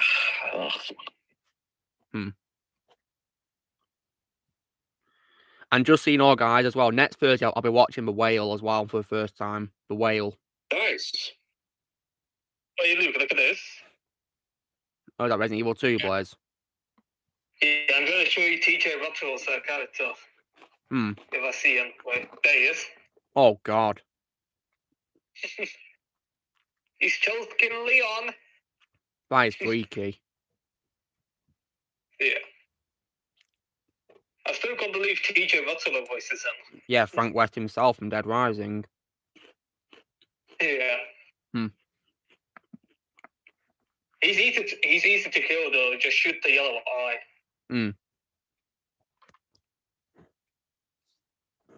Yeah. I think Resident Evil might be my next franchise I'll be playing after I've played Horizon, guys. Nice. Yeah.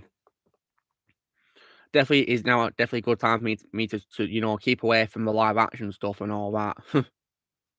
Yeah, good idea. Resident Evil, in my opinion, does not work in live action. What we've seen is definitely proof of it. There shouldn't have been any movies. The only ones that I like are ones where it's CGI ones, animated films. Those are really good. Those are really good. So yeah, and when it comes to bad shows, well, guys, I'm usually really cautious about watching them. I mean, there is one example of a show that I did not watch, which is Batwoman. Never going to watch that show ever. I never will watch that show. As was watching. Yeah. I mean, what's funny, guys, is that he tried to watch the show for us, and at first he thought it was like, naff, as he calls it, like mediocre or whatever. But the thing is, after only 3 episodes, he wanted to stop watching it. After only 3 episodes of it. Oh, wow. So it's just pure torture. Yeah. Well. I mean, who here has seen Batwoman? Help me. Me neither. Anyone at all? Daniel, have you seen it? No, I think you're doing the right thing. Yeah. I mean, I'm never going to watch it either, guys. I just watch Az's reviews. They've just been pure gold. Shadow, have you seen Az's review for Quantum Mania yet? Not yet. Oh, it's so funny. You'll love it. I'm sure I will. Yeah. Also, as well, guys, Az has also stopped watching the last 2 shows. Well, he stopped watching it. He's done with it, apparently. He's now done with it. Oh, you look, I just defeated TJ. Nice one.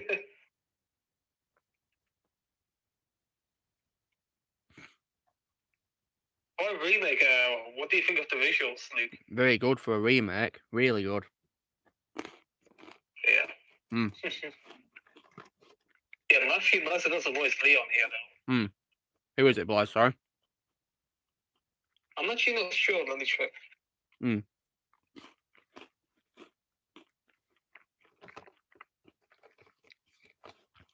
Oh god, not Crisis on Infinite Earth special. That was a horrible mess.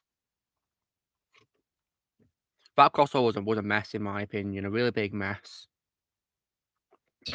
Which one? The it's like an Arrowverse crossover Dom for DC, Crisis on Infinite Earths. Nick Apple Stoties voices him. All right. Yeah, I think it was like a massive mess because, in my opinion, the worst thing about it was how it ruined Kevin Conroy's Batman. A lot. Yeah. Didn't they term it an a-hole? They did, yes, unfortunately.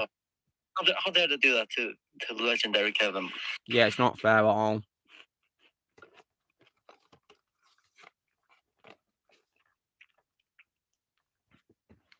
But in my opinion, the best part of the crossover was probably Brandon Routh, in my opinion, as Superman. Brandon Routh. Yeah. And unfortunately as well, guys, Evil Ezra Cameron was in the show as well. I did see that cameo. Yeah. Back then, I thought it was a great cameo because it was a big surprise, but it came out of nowhere, was never confirmed before. But now, I can't look at it anymore. I still don't believe the Flash is gonna have two Ezras. Yeah, one is bad enough, but two, no chance. We don't need any more Ezra Millers. You know what's also worse, Don, is, I mean, you've not seen the trailer, have you? No. Yeah, the thing is, Don, you're probably doing the right thing because in the trailer, the Flash character is also a creep because he takes a picture of Supergirl without her permission. You know that in the trailer, he takes a picture without her permission. Wow, you basically just exposed your real self in your own trailer. Literally. And apparently, from what I heard, Michael Keaton just sounds bored in the role, from what I heard. In his appearance. Poor Michael. Yeah, kind of wasted. But I just you guys guys, I just can't believe the excitement for that movie at all. I'm not excited at all. I'm not even watching it. I would have been excited for Keaton's Batman to come back if it were an actual standalone Batman film. Yeah, me too. Not some crossover with a guy just played by an actor I despise. It's funny how the trailers are showing most of Batman, but not much of Flash, isn't it? You know, we're making out it's going to be a Batman film. Yeah. Yeah, Weird I actually would have loved to see a Batfleck movie. I'd love it if it was like a Batman multiverse movie. That'd be pretty cool. Imagine that. All the Batman's meeting. That'd be awesome. Ben Affleck deserves his solo movie more than Ezra. Of course he does. I want Ben Affleck to have a Batman film really badly. Really badly. He deserves it. Yeah, he does. And when it comes, of course, to, you know, this film as well, I also have no doubt, guys, they're going to literally do Man of Steel all over again, but with Supergirl replacing Superman. I have no doubt about that. I mean, General Zod looked cool when he appeared in a trailer. He looked cool with his armor on, but, you know, they're going to rehash Man of Steel again. I know they're going to do that. I have no doubt about it. Yes, I think the Flash is just going to be No Way Home and Into Spider-Verse. I think it's trying to cash in on the success of those two films, isn't it? But it's not going to work at all.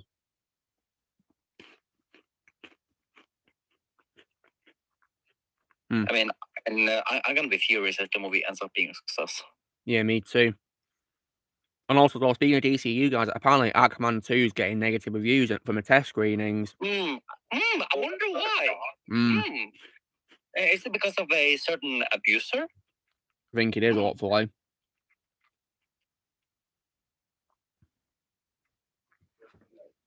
Yeah, and I guess Amber has all her screen time after all.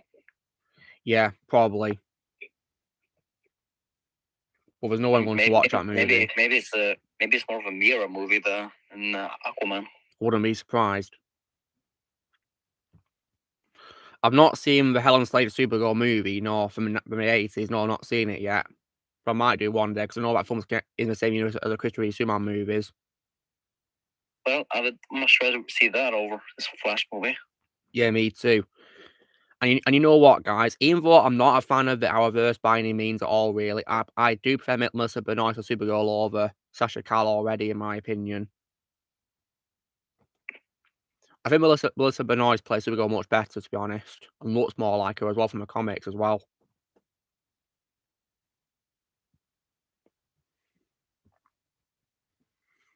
And of course, we're speaking of Arrowverse as well, my favourite Flash of all time is Grant Gust in live action as well.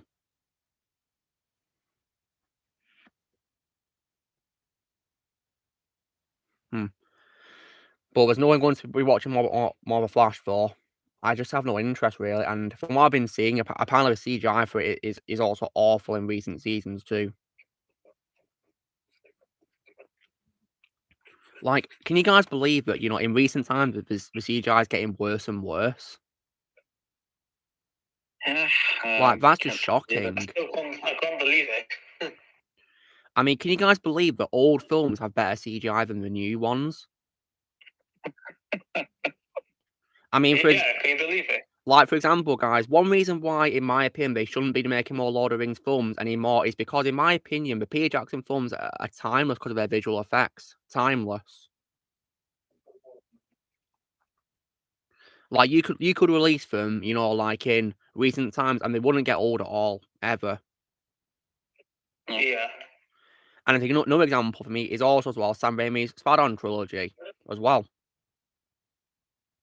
Amazing movies. Exactly, yes. Indeed. And of course, Star Wars is old films too, before the sequel trilogy came along. I was actually really impressed with the prequels CGI. Yeah, me too. That's why I don't hate prequels. I love prequels. Always will. Yeah, same. Always have and always will. And in case you guys wonder, my first Star Wars duel of all time is Darth Vader is Obi-Wan and Revenge of the Sith as well. That's my first Star Wars duel of all time. Oh yeah. Oh yeah. Like, the choreography for that fight is just absolutely out of this world. It's also, in my opinion, the most intense and most powerful of the fights ever. I mean, I will say that Empire. I mean, I will say, guys, that Empire Strikes Back's duel is the most scariest one, in my opinion. But I think, you know, the duel in Revenge of the Sith is the most intense one. Yeah. And it's why I, as a Star Wars fan, live for. Mm-hmm. And that scene is also why, in my opinion, Hayden Christensen did not deserve the hate that he got playing Anakin at all. No, we didn't. Because, in my opinion, he played him perfectly, and I do not care what critics say. Yeah, screw the critics. Yeah, screw them. Because Hayden, in my opinion, nailed it, and people are also praising him in that Kenobi show, but in my opinion, he was wasted in Kenobi. Was he? Yes, he was, Blaze. Because Blaze. Is it the one with the 41-year-old Padawan? Yes, Blaze. The D Minus show. Oh wow. Yeah, Blaze, because he only appears in that one scene in a flashback, and then he doesn't really appear much afterwards. And also, what's worse is we were lied to, being told he'd be playing Darth Vader, but apart from when he gets unmasked in the series, he doesn't play Darth Vader in costume at all. What the? Yeah, what a waste of him. I mean, we should have expected this. I mean, it's Disney. What do you expect? I mean, they were the ones that called their own fans racist just because they hated the show. Yeah, ridiculous. 41-year-old Padawan. Yeah, because I think that scene's also an example of bad CGI in recent times. Because doesn't even look like CGI at all in that scene, even though it was used.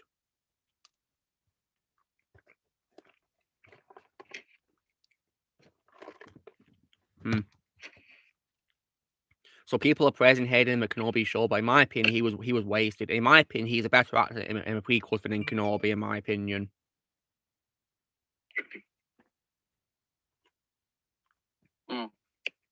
What's also worse, guys, is Hayden actually did his homework for this show because he binge-watched animated shows for his series. You know, he actually binge-watched the Clone Wars and Rebels. He binge-watched all of them, but it was all for nothing. Yeah, and I actually can't believe I did the same thing. Yeah. Like I watched all the prequel movies and Clone Wars. Yeah, it was all for nothing. And it was all for nothing. Wow. I think another thing about the show, which I think is also bad, guys, is also for music as well, in my opinion. The music in Kenobi is also very lackluster, in my opinion. Yeah, that's John Williams. His music gets wasted. Yeah, the only good music, in my opinion, in that show is the theme of John Williams wrote for Obi-Wan. That's it. Nothing else, in my opinion, was good about the music in the Kenobi show. You know what's also dumb, Shadow, is you know that Palpatine cameo. Yeah. They don't play. They don't play his theme in that scene. They don't play the Emperor's theme at all. And I also hate how Palpatine is standing while Vader is sitting. Yeah, it should be reversed. Yeah, like that's not how it works at all. Because when you do a master and an apprentice in Star Wars, you should always kneel before your master as the apprentice, or show that they're the dominant one. Yeah, Alexander told me about this when he noticed it, a mistake in that scene.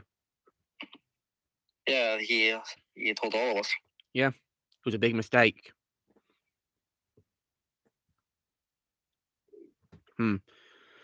Thankfully, I never watched that show, and I never will watch it.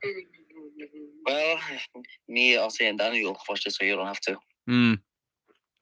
And at least me and Ozzy hated it. I don't know about Daniel. Yeah, Daniel saw the whole thing, and he said at the end that he was disappointed. Yeah, I was disappointed. Yeah, I think he posted a Thanos gift saying reality is often disappointing. And Shadow, you only got through the first episodes of the show, didn't you? Me and Ozzy, we only finished the 2 first episodes. Yeah, just that 2 parts, weren't it? And then we were done. We were done. Yeah, I can't blame you.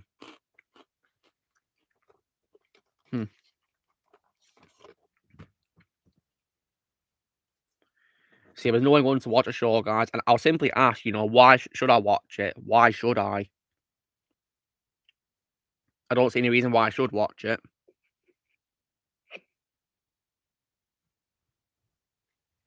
Yeah, I can't blame you, Dark Prime. I can't blame you. And since Reva was added to Skywalker Saga, I actually had a lot of fun shooting her. Yeah, killing her in the game. I remember doing that with Shadow. Guys, I might actually get the Galactic Edition of that game, the PS4, so I can play through all the content and all that again on PS4 for trophies. That'll be fun to do. Oh yeah. Yeah. So Don, where are you up to with your playthrough Lego Skywalker Saga? Well, last time I remembered, I was finished the beginning level of Empire Strikes Back.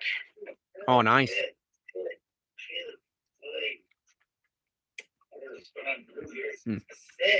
Excellent.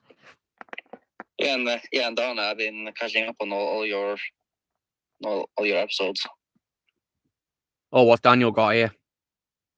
You guys can read that, right? I can barely see anything. Let me have a look. 2022 it was closed and demolished. McDonald's in a highway. What?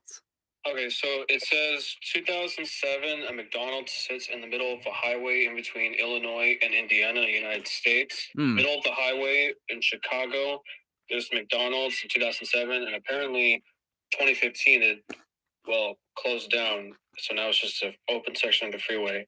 I just caught this on Instagram, and I was like, wow, that's interesting. I mean, in hindsight, though, when you're driving down the freeway like 60 to 65 miles per hour, at least in America, like, legitimately, you could demolish something. Yeah, you could at high speed. Yeah. So... it looks like... Oh, hold on a second. Look what I found.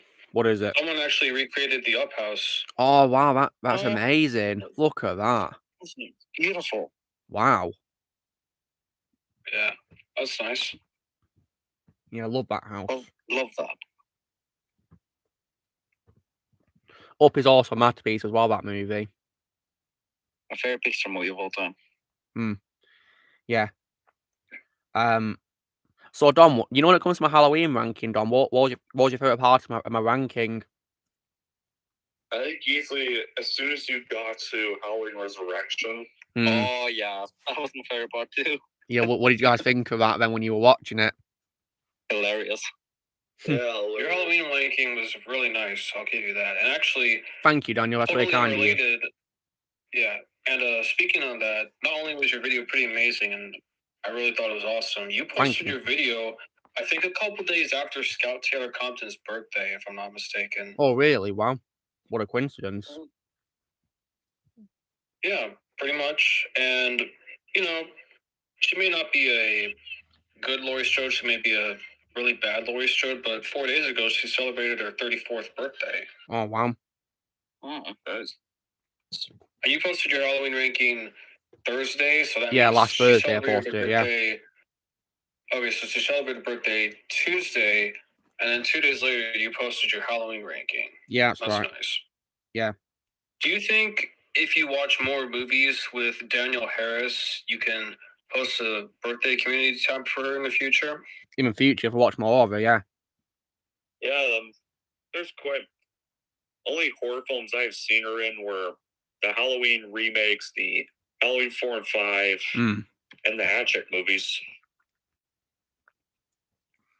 She's actually got a little bit more to her filmography. So, like, for example, she was in Tony Scott's The Last Boy Scout with Bruce Willis and Damon Wayans.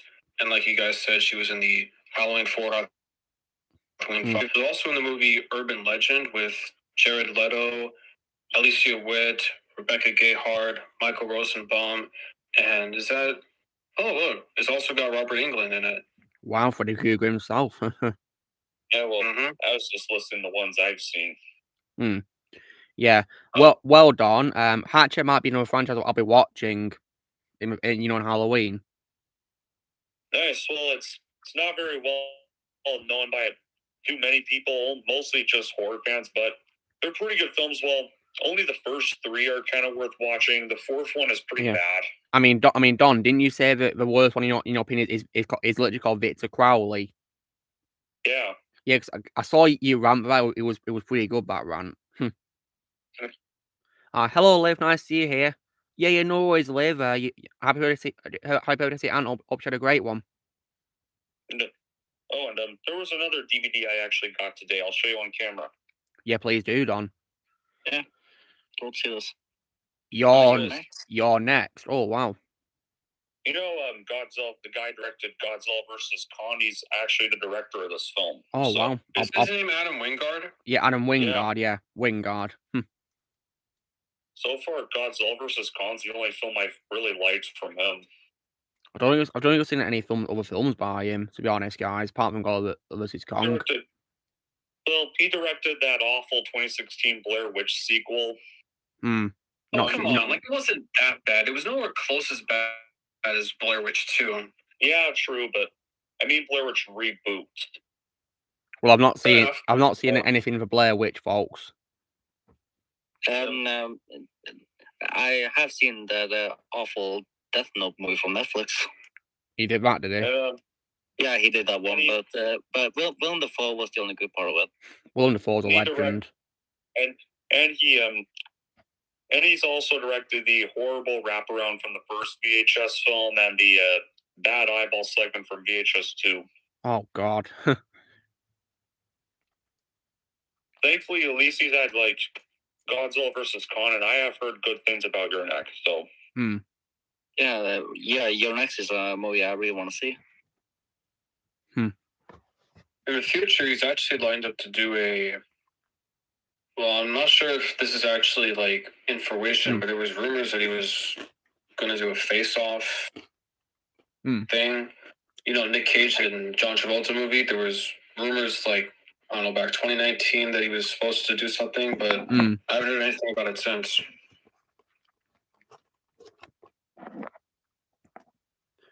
Yeah.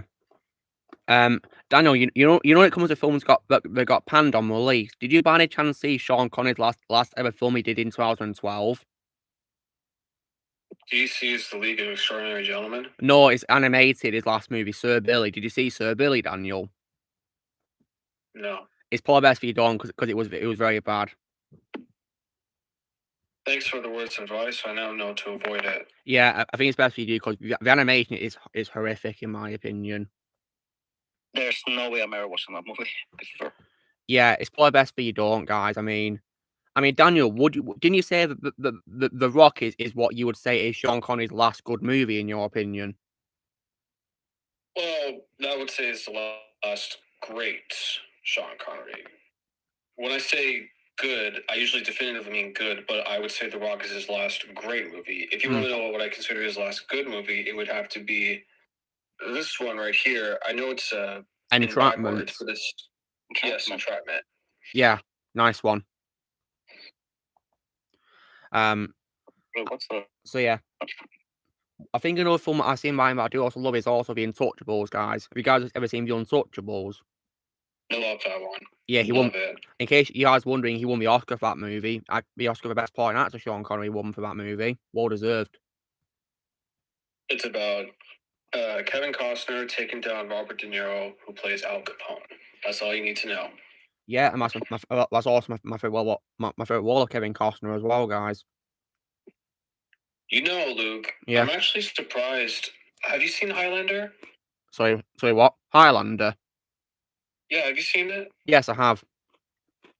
All right, and I take back what I was going to say, because usually whenever I talk to anybody who's over there in Europe, it would be pretty shocking if I discovered that they hadn't seen Highlander, since that is like quintessential, at least in the period piece section of the movie, like quintessential Scottish English settling. I do have a question though. Yeah.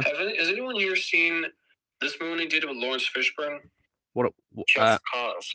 I've heard of it, but I've not seen it. Not seen it. All right. Also, Daniel, just so you know, I am also aware that Highlander got a sequel that got panned on release.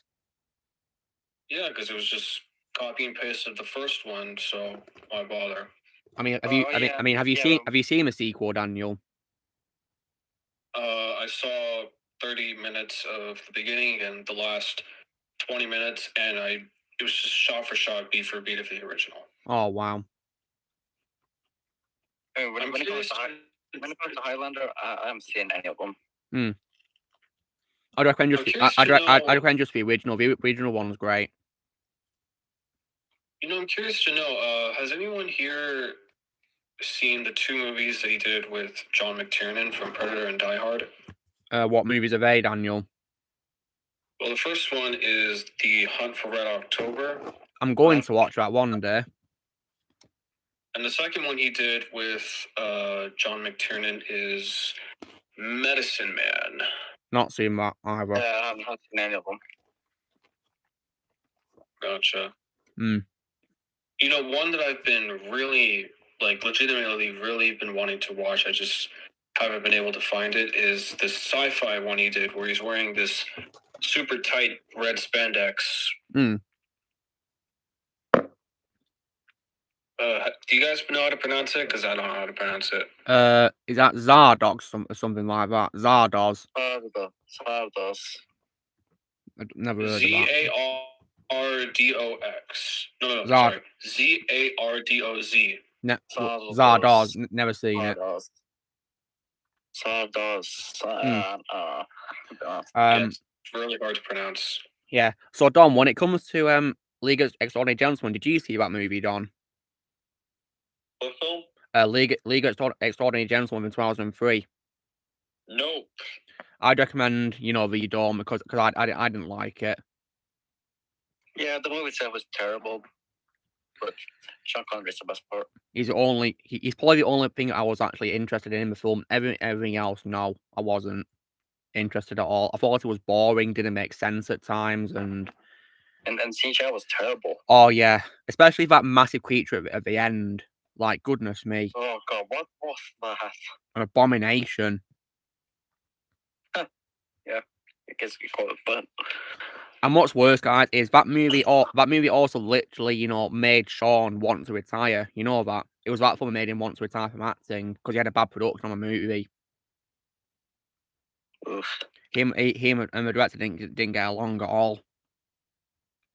Hey, you know what we were talking about last week about Octavia Goldsmith, where one minute he wrote Batman and Robin, and then he took a pendulum swing the other way and won an Oscar for writing A Beautiful Mind.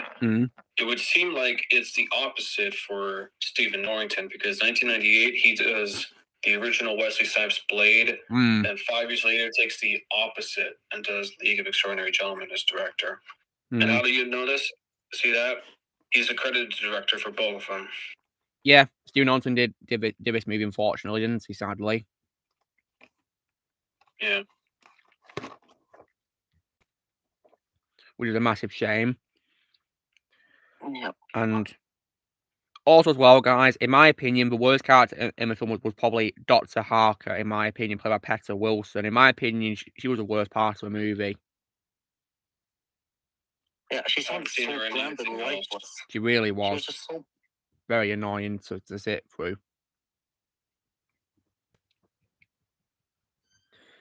And the way they also killed off Sean's character was also terrible as well, in my opinion. Terribly done.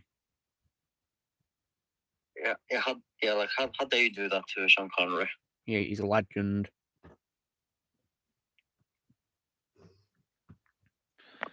See, it's a shame that his career to end with that movie then. Really big shame. At least he won the Oscar for Untouchables in 1987. Well deserved. I think he also did a movie with Alfred Hitchcock.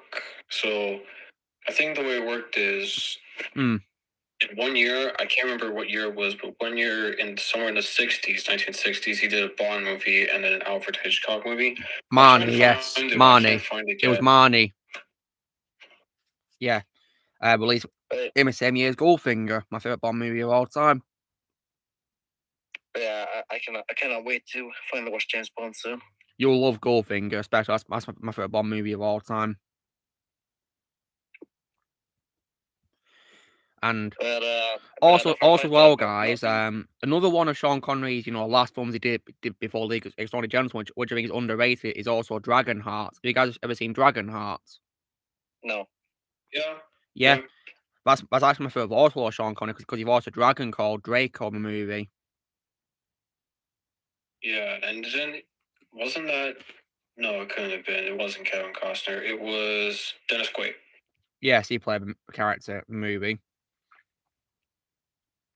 So I have some good news, Luke. I know you've been wanting to erase the horrible bad taste in your mouth from Busta Rhymes being in Halloween Resurrection. So yeah, if you want, sometime in the future, you can watch Finding Forrester, released in 2000, starring Busta Rhymes and Sean Connery. Okay, I'll be sure to watch it.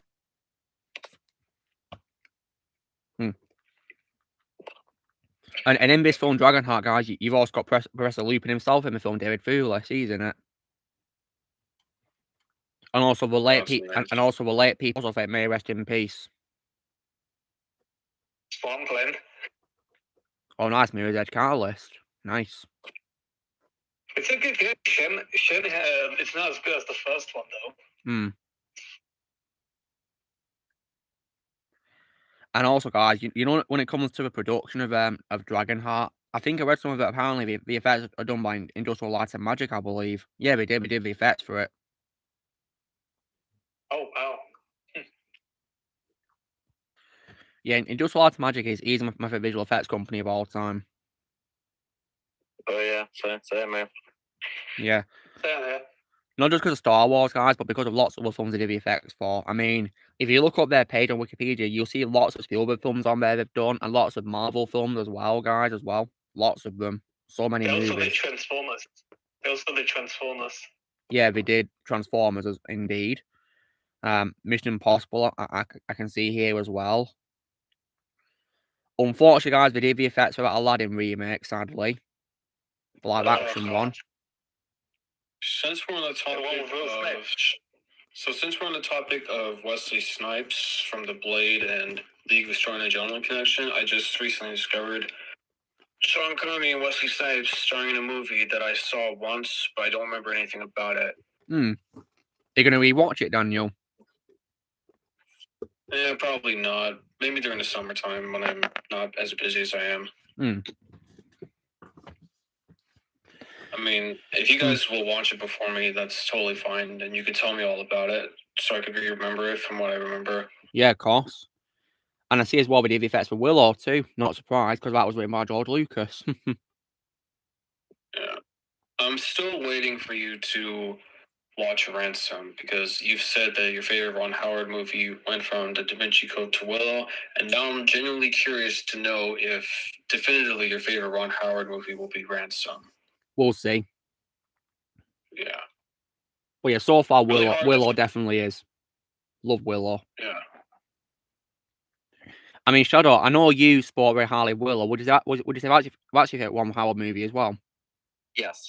Well, Yes. I can't blame you. It was phenomenal, weren't it? And one of my favorite roles of all time from Warwick Davis and Val Kilmer as well. Yeah, I think I would actually say that Willow is my favorite role. So, I might say the same thing too for Warwick. You know, definitely. You know, he had a lot of important presence in the film compared to Star Wars and Harry Potter, didn't he? Massive important role as a main character, the title character, of course, Willow Ufgood. Yeah, Willow. This was the movie where Val Kilmer met his then wife, Joanne Whalley. Oh, nice.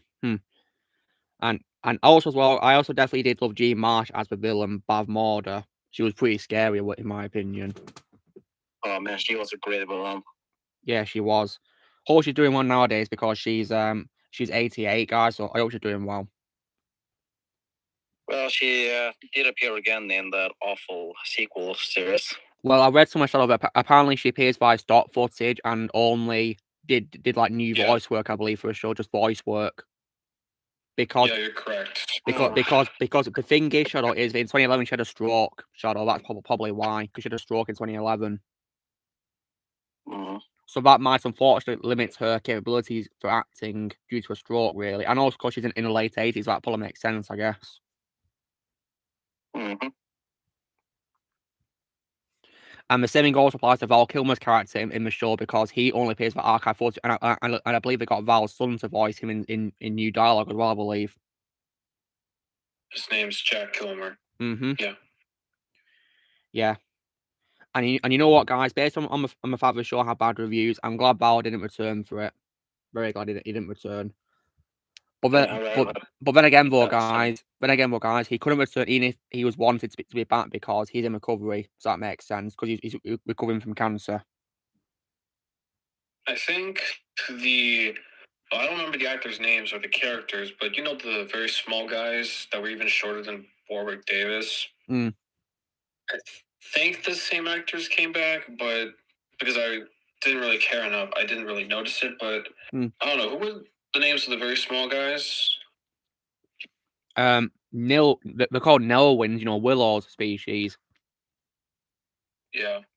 So I think it was like in episode 4 or 5, and Warwick Davis has to say, "Oh, look, I remember you. You were from the original movie. Can you help me bust out of here?" And he was like, "Yeah, sure. You know, we helped Madmartigan so much. I'll bust you out of here."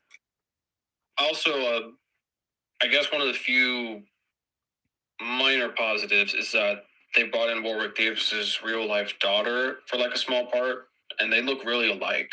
We do, yes. Let me see. Very similar.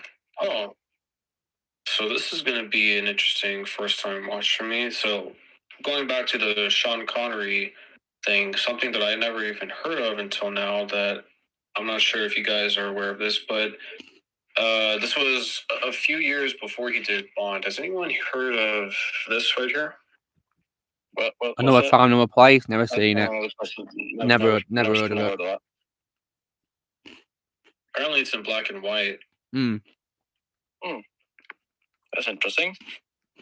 So the plot synopsis: Sean Connery, in one of his earliest leading roles, 1958, he displays commanding presence, and then he plays a World War II BBC newsman. He's torn between two women's affection, and let's see, Lana Turner, Glenn Johns. Wait a minute, Lana Turner sounds familiar. Wasn't? Oh yeah, she was a leading lady back in the golden era of Hollywood. That's why. Yeah, she hasn't done much. So yeah. Yeah. Oh yeah, Don. Did you hear that they recently ruined MODOK in the recent Ant-Man movie? They ruined MODOK. Yeah, I know of that. Yeah, Daniel. Yeah. As someone who saw Ant-Man 3, what did you think of MODOK in the movie? You know, MODOK. Oh yeah, MODOK. Yeah, Daniel. I'm asking you because you saw a film. What did you think of MODOK in your opinion? Oh, you're asking me? Yeah, because you saw a film. Yeah, MODOK. Sorry, my mic was cutting out for a second, so I didn't hear it. Look, I legitimately don't have anything to say. I don't have anything good or bad to say because, as Tyrone Magnus said, I legitimately don't care about MODOK. I thought his design in the comics always looked stupid, even as a kid. Never cared about him in any of the cartoons, and so honestly, I can't get angry about it because I just don't care about the character. I see. I mean, you know what's even more appalling, guys, is that the Avengers game for 2020 got MODOK's alter ego right, because in the comics, guys, MODOK's real name is George Tarleton, yet in the Ant-Man movie, it's Yellow Jacket from the first Ant-Man movie as MODOK. Yeah, I did see a picture of MODOK, and he literally just looks like Mr. Electric from Shark Boy and Lava Girl, which is not a good thing. No, it's not a good thing. Definitely not a good thing. Is that a bad film, Don? Is that a bad film, guys, what you just mentioned then? Yeah. So yeah, and that's a terrible villain. Wait, what's his film called, guys? What's his film called? The Adventures of Shark Boy and Lava Girl, directed by Robert Rodriguez, released in 2006. Yeah, that's a weird movie. Oh god.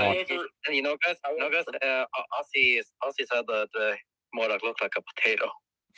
However, I can find it hilariously bad. As it's so bad, it's funny. Yeah. I mean, we laughed about it last week, right? Such as the Dream Journal scene where.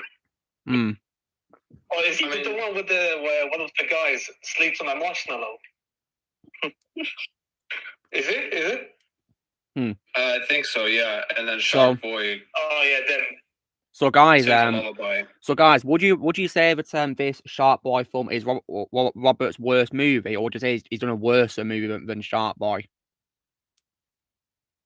I'd say this might be either this or Spy Kids 4 from 2011 are his worst. Ramon's joined us. Oh, nice. Ramon's here, yay. So Ramon, what were you doing? Were you watching more Star Trek? No, I was having dinner. Oh, nice. I was having a shower, and then I was doing some other stuff. That's nice. Well, Ramon, in case you're wondering what you've missed, because you were busy, I managed to get 3 things this week actually: 2 PS4 games and a Blu-ray. Can you guess what? And I got 2 Lego games for PS4, right? For PS4, okay. Yeah. One of them is like a game that got mediocre reviews on release, and the other is based on like a very popular franchise. Can you guess what they are? Okay, a popular franchise and one that was the mediocre one is based on a Lego movie that came out. Oh, a Lego movie. Yeah. One of them, yeah. Can you guess what it is? But I remember, Don, it's not a Lego movie 2 because Lucas said many times he refuses to play that game. Yeah, I'm never going to play that game, guys. Don't worry. Never will. Okay, so... Didn't even watch the movie. The movie's not even good either. So what, Ramond? Okay, so it's not the Lego Movie 2 or not even the first game? No, I couldn't buy my first game. Either. Well, isn't there a Lego game for the Lego Batman movie and the thing is, Ramon, is that Lego Batman movies in Lego Dimensions as a franchise you can get for that game. Lego Dimensions. Okay, then there's only one movie to go.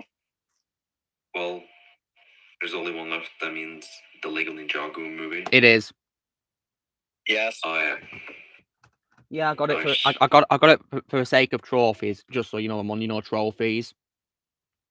And it's an underrated game. And then the Mum, can you guess what the other one is? This one I think had better reviews and is based on a popular franchise. Okay, a popular franchise. And this game was released when there was only 4 films in this franchise so far, before 2 later came out after it. After a 4th movie, that is. Okay. Well, it can't be Pirates of the Caribbean because that was never released on PS4. So yeah, I'll give you a clue, the Mund, right? This game was 65 million bricks in the making. Oh, Lego Jurassic World. Yeah, it is. Well done. And then on Blu-ray, can you guess what I got on Blu-ray, Mum? This is actually my favourite standalone animated movie of all time. Okay.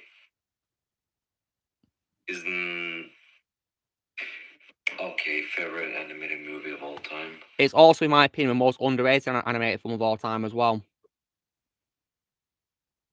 Okay, well. And it's from 2005. 2005. Okay. Yeah, and it's also the second film I've ever seen in my life. I've ever seen it after Revenge of the Sith, guys. Just so you know as well. Oh, I think I know what it is. And what is it? What is it?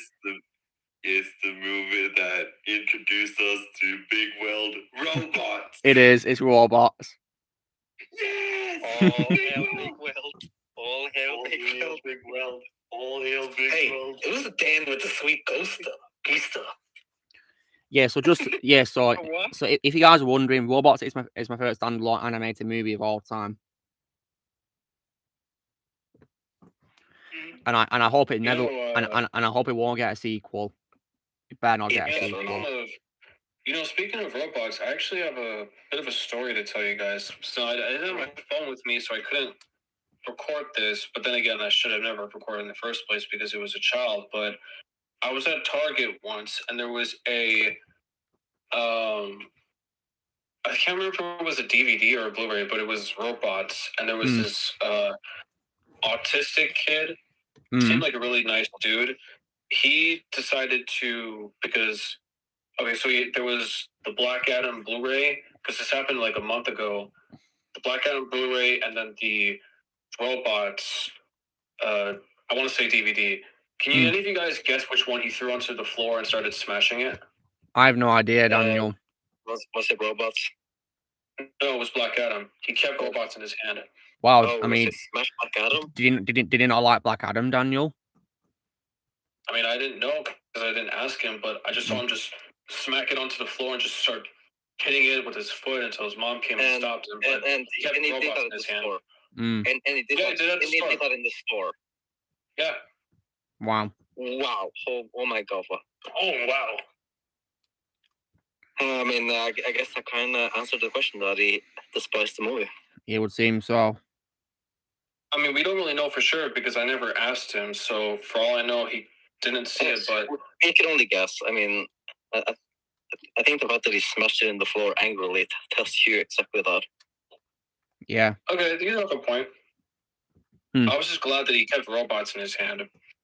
Yeah, Robots is an amazing movie. Yeah. I think both of them are great films. Yeah, they both are. I mean, Black Adam was my favorite theatrical movie of last year. You do have the Blu-ray for it, right, Luke, or the Steelbook? Yeah, it's a Steelbook, yes, Blu-ray. That's nice. Yeah. I mean, I gotta get that movie. Yeah, good luck, Shadow. I hope you find it. You can go ahead and ask me if I ever plan on getting it. Do you, Daniel? The short answer is no, because I have HBO Max, so I could just watch it on there for free. All right, nice one. Yeah, I do have HBO Max as well, but as you guys know, I hate streaming services nowadays. Yeah, me too. They annoy me a lot. Yeah, same here. Speaking of them, though, guys, I'll be watching that new Netflix one that came out with David Harbour and Anthony Mackie that you guys been talking about. Yeah, the Ghost. Yeah, the Ghost. Yeah, I'll be watching that. The movie was okay. Not Just middle of the road. Not bad, but not that good either. It's a bit rich, but okay. Yeah, because in case you guys wondering, right, I'm writing down my ranking of this year's movies. You know, as I'm watching films, and this will be among them, of course, because it came out this year, didn't it? Like, didn't it drop onto Netflix yesterday, guys? Yeah, it dropped yesterday. Well, yeah, it must be. But didn't you guys see that new Amazon Prime film called Shotgun Wedding? Yep. With Josh Duhamel, right? Yeah, I thought it was pretty good. I had fun with it. That's one of the best kills I've ever seen in a rom-com. Yeah, I thought it was a good movie. Jennifer Lopez was also good in it too, and definitely, in my opinion, better than she was this year in was Ice Age Cash Grabs, in my opinion. Oh yeah, Jennifer Lopez was in this Jason Statham movie called The Transporter. I might check out Trilogy one day, guys. You know what Trilogy he was in? No, and you should be mindful because Transporter 3 was also directed by the same guy who did Taken 2 and 3. Oh God! Wait, Daniel, do you mean Olivier Megaton? Oh God! Well, I hate those sequels. Also, Luke, Transporter is another sample of a movie that did not need a sequel. Really? Yeah. Oh wow! Yeah, it actually ends pretty well. It actually ends pretty well in the first movie. Wow. Oh yeah. Do you remember the Jason Statham movie called The Mechanic? Well, you told me about yesterday when I was playing God of War, Blaze. Yeah, apparently the sequel is really bad. Yeah, I heard so. Yeah, from what you told me. And when it comes to Jason, though, guys, my favorite role of his is Deckard Shaw in Fast and Furious. Though, still, that's my favorite role of Jason. Yeah, I'm genuinely curious to know if that will change when you watch Lock, Stock, 2, Smoking Barrels, and Snatch. We'll see. But yeah, Deckard is still my favorite role to this day.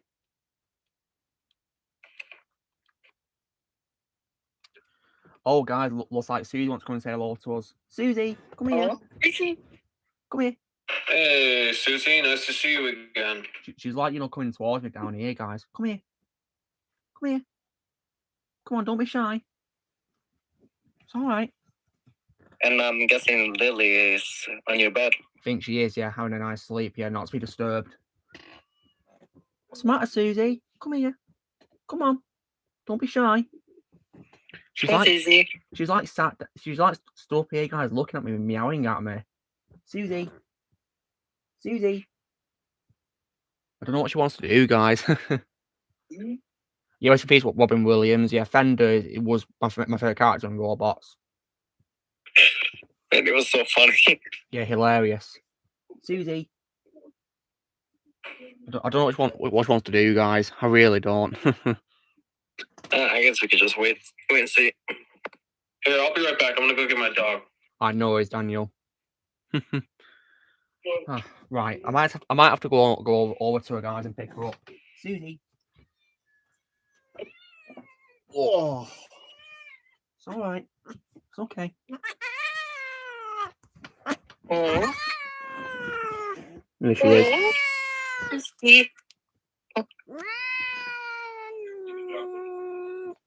We love Susie, don't we, guys? Yeah. And Daniel's got his dog. Aww. Okay. Very cute.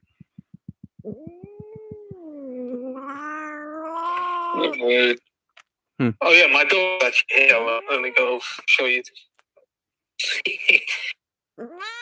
There she is. Wait, my flash turned up. Oh, there it is. Aww. Aww. You don't look really tired, Blaze. Yeah. She always sleeps on my bed like this. Aww. Does you sleep there all day, Blaze? Wait, what? Does your dog sleep there all day? Wait, I think there was internet issues. Wait, let me restart Wi-Fi quickly. Does your dog sleep like that all day? Yeah, does your dog sleep on your bed all day, Blaze? Yeah, she goes there all the time. Oh, that's cute. Susie's so vocal, isn't she? She won't stop meowing. Right, Sue. Your dog's really cute as well, Daniel. Adorable. Thanks. Max appreciates it. Yeah, she's beautiful.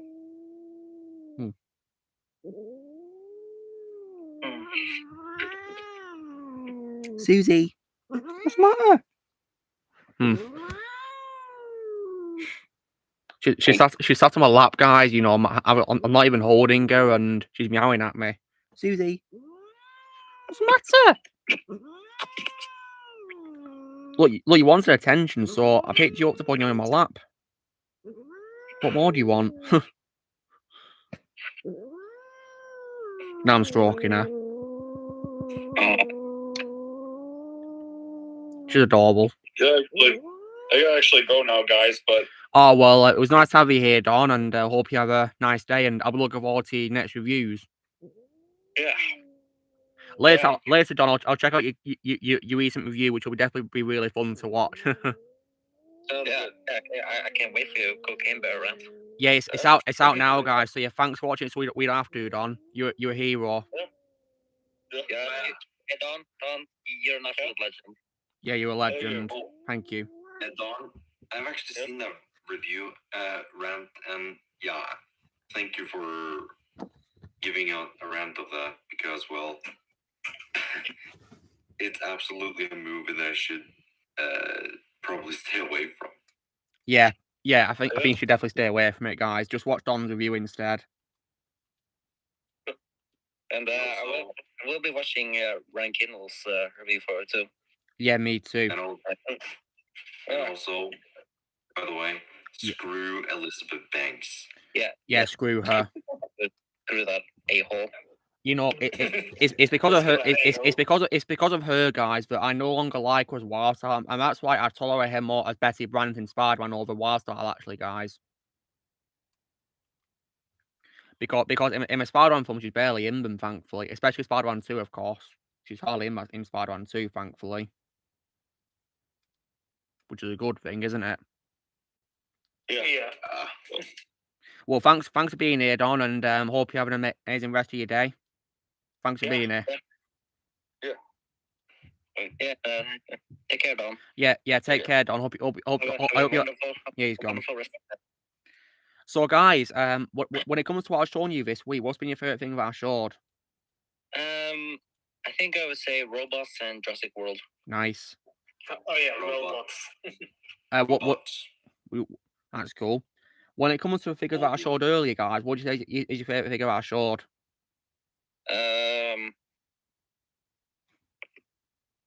Well, I think I would say. Oh yeah, I would say Batman. I would say Israel. Wait, sorry, who's Shadow? Sorry, Azrael. Azrael. Nice. Azrael. Yeah, but that figure was really cool. Yeah. Yeah, it was awesome. Yeah, I gotta say the Marvel Legends figures are definitely smaller than McFarlane figures. Definitely smaller. Still cool though. And tomorrow, guys, I'll be unboxing my figure of Batman of Zero and Hours, which will be fun. You know, my purple Batman figure that I got a few weeks ago. Ooh. And also, guys, because Kevin Conroy guest starred as Batman in Batman Brave My Ball, that means I can pay tribute to him again in the video. Yeah, you can.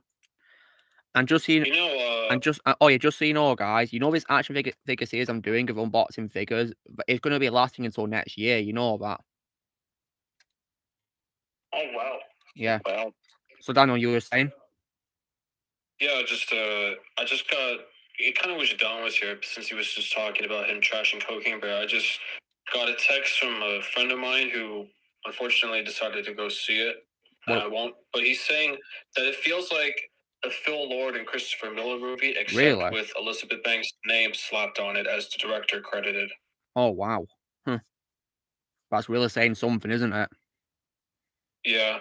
And then when I asked him why, he was like, because it's so wild, bombastic with the gore effects that it feels straight out of 21, 22 Jump Street with how it handled its gore, it just feels like, wait a minute, how come Phil Lord and Christopher Miller didn't direct it? Why did they just slap Banks' name onto it? It doesn't make any sense. Yeah, it really is. It's definitely saying something because I love the Jump Street duology. And I guess it also doesn't help that Phil Lord and Christopher Miller were also executive producers on Cocaine Bear. Oh, God. And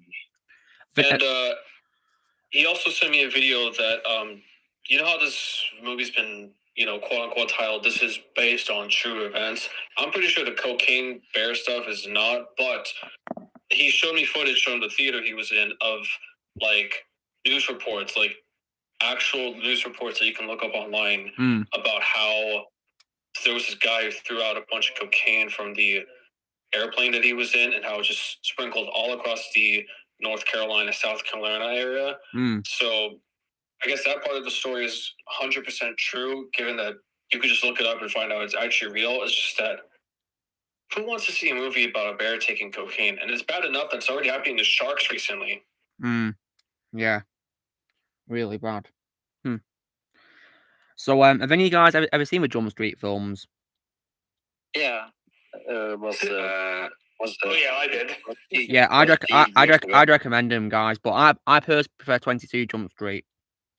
Has anybody here seen the TV show? No, I haven't. Has anybody here seen the TV show? No, not yet. I might do. Well, because I think isn't Johnny Depp in that show, Daniel? Yeah, it's a series regular. Well, I'll watch it for Johnny. It's funny because Johnny Depp is actually quote unquote, disdained the show. Like, how do you say this? So Johnny Depp does not like most of his work because he doesn't like seeing himself on screen, and so he pretty much dissed the TV show 21 Jump Street that he was on. But that's just him. Pretty much everyone else saying, yeah, I mean, 21 Jump Street is one of the earlier, really good Johnny Depp roles. It's just that because he doesn't like watching himself, he's pretty much, just distance himself from it. Yeah. I always find it funny how sometimes actors usually diss their own work, even if it actually turns out to be really good from, the general stance. Yeah, it's true that. I mean, another example of an actor who doesn't like seeing himself on screen is Heath Ledger, Daniel. I don't think he likes seeing himself either, did he? No. But Heath Ledger was phenomenal, though. Phenomenal actor. Yeah. And just so you know, Daniel, after I've seen The Whale, I'm going to be watching his final film, just so you know. If I recall correctly, I believe Will Ferrell, Colin Farrell, and some other guy completed Heath's scenes, if I'm not mistaken. Well, it was actually Colin Farrell, Johnny Depp, and Jude Law who completed it. Oh, okay. Yeah, because his final film, of course, was The Imaginarium of Dr. Parnassus. Yeah. In which, of course, he played a character called Tony, and whenever he traveled into different worlds, his appearance would change. That's how it was written. Because Heath unfortunately died while he was filming it. Yeah, speaking of Colin Farrell, if it's all right with you guys, I would like to talk to you about how, because like I said, I have no problem with you guys saying that Colin Farrell is one of the most underrated actors of all time, but when you take a look at his filmography from IMDb, I believe he has 50 plus movie credits listed onto him. And if you stop and think about it, there was a point in time in the 2000s when he would appear in multiple movies in the same year. And so from my perspective, I wouldn't call him underrated since he's done so much stuff that pretty much everybody knows his name. I think what the issue is that some of the things he's chosen to done aren't good. Like for Oliver Stone's Alexander movie he did with Angelina Jolie, that was not met well with the critics and the audiences, and it just kind of put a stain for just a little bit. But then he kind of came back with I can't remember what it was called, but it was him and Jamie Foxx where he actually dyed his hair blonde, and I think that was Peter Berger directed it. And then he did In Bruges, and now he's potentially going to win an Oscar for The Banshees of Inisherin. So good for Colin. And well, what I see underrated, Daniel, I think he's an actor who deserves more love. That's what I mean. He deserves more love. Yeah, I can see where you're coming from. And in case you guys are wondering, my favorite performance by him is from a movie called In Bruges. I'd recommend In Bruges if you guys have not seen it.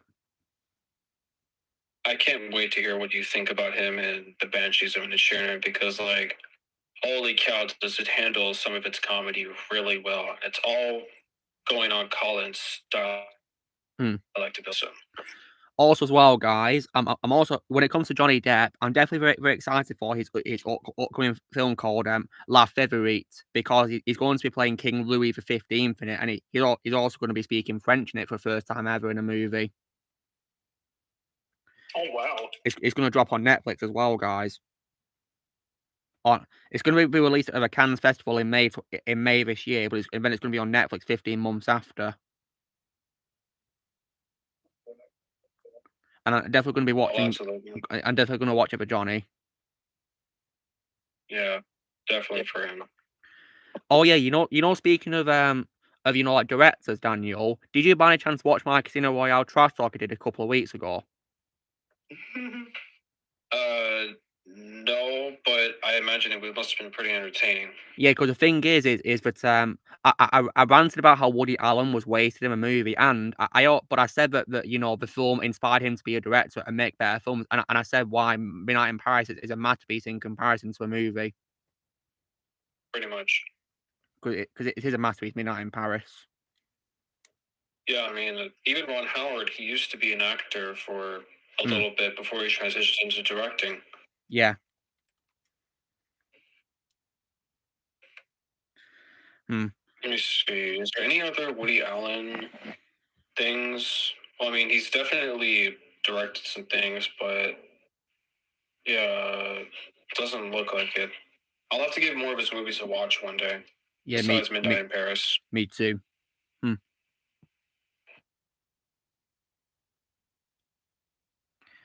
And when it comes to other things as well, Johnny Depp is also going to be directing a film called Modigliani as well. That's what it's called. Yeah, a film about someone called Amedeo Modigliani, and it's based on a play by someone called Dennis McIntyre. Filming's going to begin this year. I will definitely watch that for Johnny. Yeah. You do. Anything I see Johnny's in, guys, I'm going to watch for him. Yeah, anything he's in, I will watch for sure. Absolutely. I'm going to check out every single movie that I've not seen with them yet. So I'll do the same thing, yeah. I'll also do. Aren't you going to be watching Edward Scissorhands on Monday? Oh, you're going to love it, Blaze. It's one of Tim Burton's best films, in my opinion. Oh, nice. And one of Johnny's best roles. You know, I'm genuinely curious to know, because I know the movie was shot in Florida, if Ozzy happens to live near where the movie was shot. Maybe he does, who knows? I mean, he said he lives in Tampon, I believe, so maybe it was filmed near there. I have no idea. Yeah, I think the only way we can know for sure is if we look it up on the Wikipedia page. Yeah, of course. And so far as well, guys, that film has my favourite role of Vincent Price as well, may rest in peace. I've not seen any of his films before, though, until Edward Scissorhands. Oh yeah, apparently Vincent Price looks like Andrew Ryan from BioShock. Really? Yeah. Yeah. You know, Vincent Price was actually the original I Am Legend star. Oh, really? Wow. Yeah, so there was the Will Smith I Am Legend, and then 45 plus years earlier, it was Charlton Heston with the Omega Man, and then it was him with The Last Man on Earth from the 50s. Oh, wow.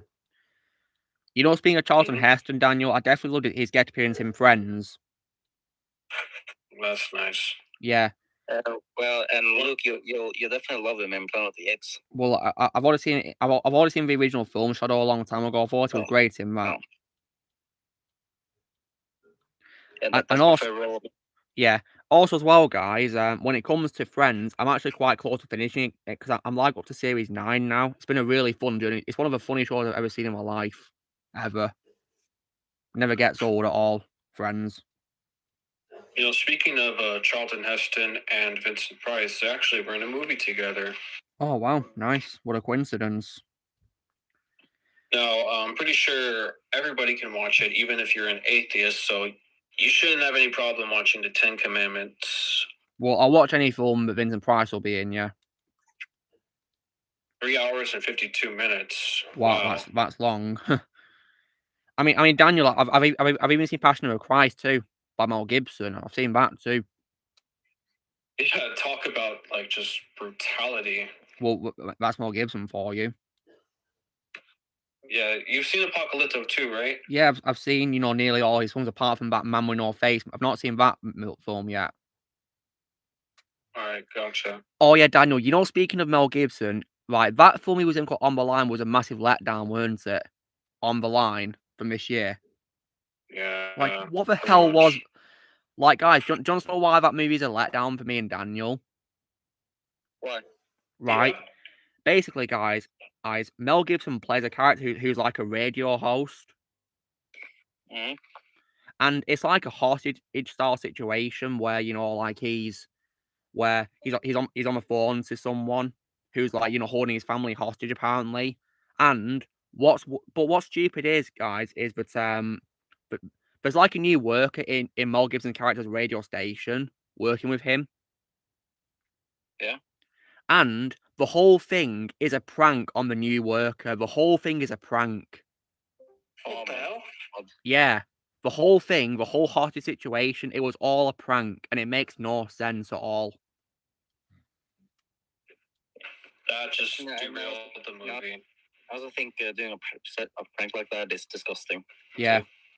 And the guy who gets pranked, guys, is played by the same person who plays Peter in the Narnia movies. First two of them, yeah. William Moseley. Yeah. Have any of you guys ever seen Narnia? Yeah, of course. Love that movie. I saw the last two in the theater, if I recall, when I was really young. Yeah, I wasn't really a fan of Prince Caspian, guys. I thought it was boring when I was younger, when I first saw it. I didn't see the third one, though. Yeah, probably for best you don't. I mean, is it bad? Is it bad, Shadow? It's probably the worst one, yeah. Oh, dear.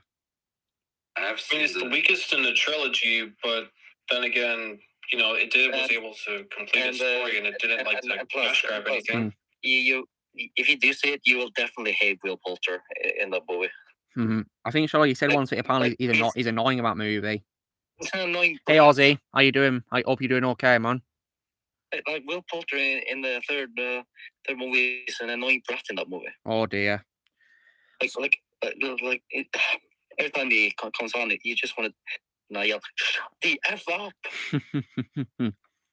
Yeah. Yeah, I mean, I agree with Shadow on that, but then that kind of gets taken away when he turns into a silent role later on in the film that I don't want to spoil. But let's just say it gets cut short when he pays the price for being a brat, essentially. Yeah, that was actually satisfying. Mm-hmm. And then when he turns into a boy again, he stops being a brat and actually becomes likable again.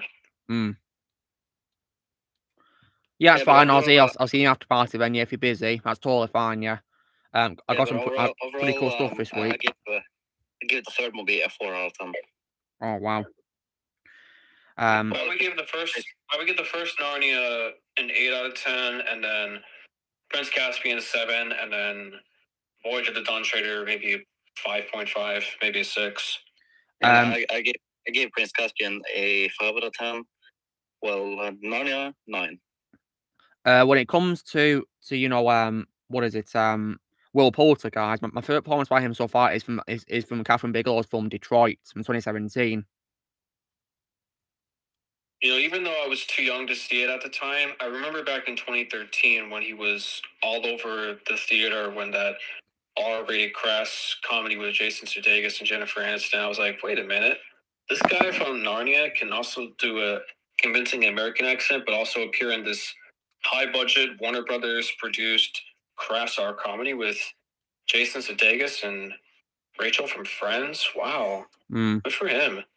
And he was also really skinny at the time, and then a year later he did Maze Runner, and all of a sudden he was like this big hulking guy. Yeah, and when it comes to Will Poulter, I mean, so far my favorite role of this is from the Maze Runner. I need to watch Maze Runner one day, guys. And I think mine I think mine because of. Oh, go ahead, Shadow. Yeah, and I was another thing. The last thing I was going to say is, I think it's a massive miscasting Guardians 3. So Adam Warlock. I wanted Keanu Reeves to play Adam Warlock. I think Keanu would have been perfect. Yeah, but obviously, not happening, is it? Even though you guys, or hell, they could have even got Henry Cavill. Well, the thing is, I don't want Henry to get anywhere near Marvel. Well, they could have gotten Henry Cavill if Marvel was respective. But yeah, because what Marvel's like, I don't want Henry anywhere near Marvel. So there's two things that I want to say. First of all, my favorite Will Poulter role is actually in, maybe because it's Leonardo DiCaprio and Tom Hardy, but 2015's The Revenant. Oh yeah, masterpiece, great movie. Yeah, that is a great film. That's my favorite Will Poulter performance. And secondly, I can understand you guys saying about him being a miscast. I mean, as you guys know, Guardians 3 will be my last MCU movie before I just move on and become a better adult. So I'll let you guys know whether or not he was a miscast Daniel. or not. But so when it comes to The Revenant, Daniel, as well, that's also my favorite role of Domhnall Gleeson as well, actually, as well. Yeah, he's pretty intimidating, if I remember correctly. Yeah, it's a real shame that Tom Hardy was just a prick the entire film. Yeah, did a good job playing his character, though, nonetheless. Fitzgerald, it was, yeah. I love Tom Hardy more. I'm also really happy that Leo DiCaprio finally won an Oscar at last. At last. About time. Well deserved.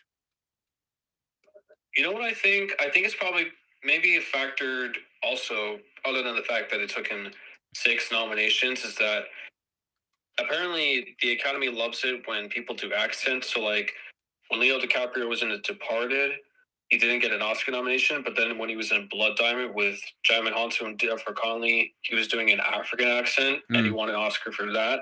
And then in The Revenant, he does like this Frenchist accent because it takes place in Canada, where French people were residing in at the time. So hey, Connor.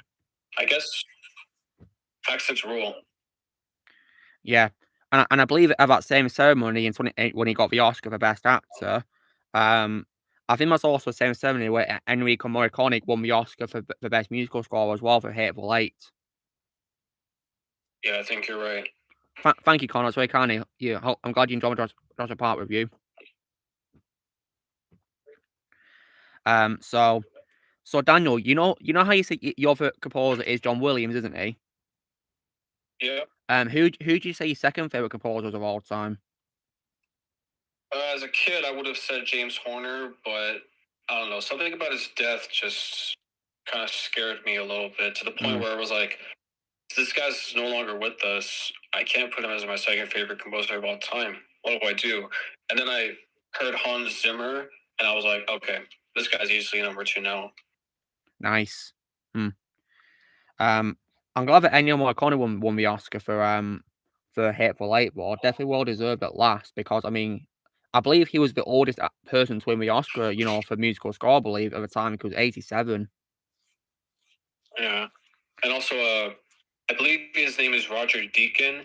He's a cinematographer, and he's been nominated a lot, but he never won. Like, he did the cinematography for Shawshank Redemption. He finally won the Academy Award after he did 1917. Oh, nice. So, like, years of being nominated but never winning for cinematography, and finally getting it for Sam Mendes' best, like, one shot, no cuts, 1917 war movie. It was well deserved, in my opinion. Nice. I'll try to watch 1917 one day. Tom Holland was supposed to be in it, but he had to drop out due to reshoots. Oh, see. I mean, so far my favorite movie by so far my favorite film by Sam Mendes is Skyfall, guys. Yep. It's funny because originally when Sam Mendes was starting out, he kept getting American work, but then eventually he kind of came into his own and just shifted his focus more towards British, because at the time it was American Beauty as well as Jarhead and a couple other things, and then all of a sudden he does Skyfall, Spectre in 1917, and I didn't see it, but he had a new movie come out last year with Colin Firth, So it was 100% British, by the way. All right. Yeah, it was right. Hang on a second, guys. Right, Joseph, I've already done my Lost World review, and don't tell me to watch Nostalgia Critic. For God's sake. Wait, what happened? You know, Joseph Cork in the comments is telling me to watch Nostalgia Critic's review for Lost World before my review comes. I've already filmed the review. For God's sake. That's just annoying. Like, and I don't like being told to watch something, right? It's my decision, not yours. Yeah, exactly. I don't go on telling you to watch something if you don't want to watch it. If you don't want to watch it, that's fine. I'm not going to tell you to watch it. I don't have the time to watch certain things anyway. Yeah, because of your schedule. Somebody get it. I mean, sometimes in life, guys, I like to quote Blade from the first Blade movie. I mean, do you guys remember his quote he says before he kills Deacon Frost? I'm not going to say it, but yeah. Yeah, I say that quite a lot when I'm dealing with haters and all that, and bad people in my life.